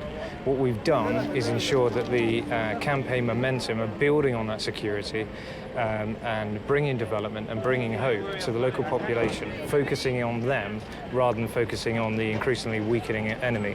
You've discussed the fact that this is quite frustrating as Royal Marine Commandos. This is not really your role, but you've adapted to it and you've taken on the mantle that, you know, you've carried on the baton that was left for you and you're going to hand that back on now to the Scots. But we know, just up the road, 4 clicks up the road, you know, 4-2 are having a pretty hard time with it. We all know some of the guys that have been lost on this tour or seriously injured, you know, and of course our thoughts are with their colleagues. If we are genuinely going to achieve something tangible, then we need to do the right thing, and the right thing at the moment is to focus on maintaining the security bubble that's been achieved and fill that security bubble with development and community pride that will show them that life under this government, as enabled by ISAF and the ANSF, is better than the alternative. I was expecting to get my hands dirty and get a few rounds down, but it hasn't been like that. It's been completely different. Has that frustrated you? In a way. We're only a kilometre away or so from Juliet Company, from 4-2 Commando, just to the north. You know, they're in contacts like week in, week out, and we can see. You can hear it. We can hear it. We you heard can some see earlier, the attack helicopters flying in there. You see Apaches flying in, giving it the hellfire every now and then, and it is kind of frustrating because we're sat not too far away and it's all happening. And you know, in a way, yeah, we do want a piece of the action, but we know at the same time, Juliet Company had a really hard time, had a tough tour, lost a couple of lads. Yeah. So you know, it's a double-edged sword, really. If you ask any of those guys when they left Condor, their base up in Scotland, that they'd be throwing stones with Afghan children to clear a football pitch, they'd have probably laughed at you.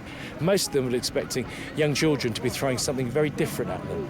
This is what the whole idea of counterinsurgency is about. Those young boys, the relationship you're building with those soldiers behind me, I hope will make them less inclined to listen to some extremist who'll want them to strap a bomb to themselves or go and lay an IED or pick up a rifle.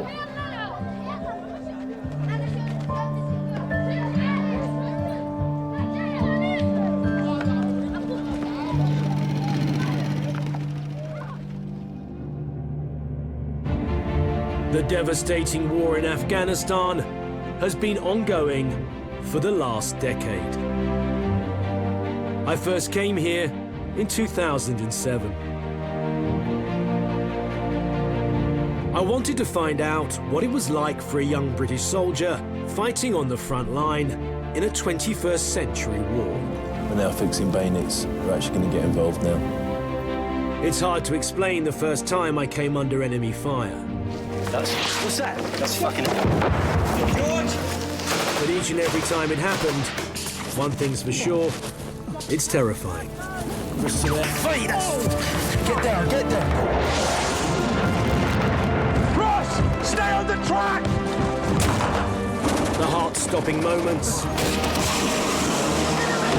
Enemy! Running for your life. The bravery of the troops. These moments never leave you. It's the most exciting morning I've had in a very fucking long time, I can assure you of that. The lighter moments of war are heightened, as are the darker times. I'll never, ever say goodbye to him. I said I don't want to meddle, I just want you, Chris. Just to make sure you come home. But it's not.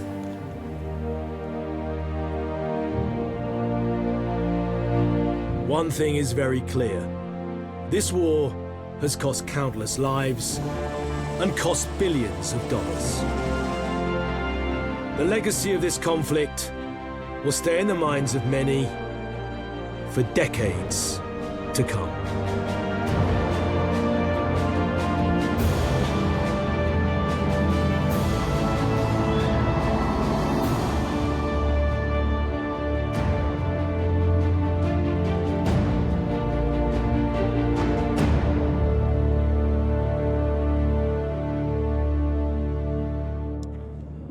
Many reasons have been given why after 10 years of British soldiers are still fighting here in Afghanistan.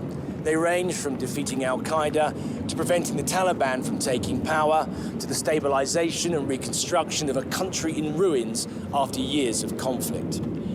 Some believe that it also makes political sense to have a military footprint in a country that borders Iran and Pakistan. The simple fact is, though, that the cost in lives and money does not equate to the success on the ground here. Afghanistan is still the fourth poorest country in the world and its largest opium producer. Corruption is endemic. There is an over-reliance on foreign aid, and tribal and ethnic differences only serve to perpetuate the problems here.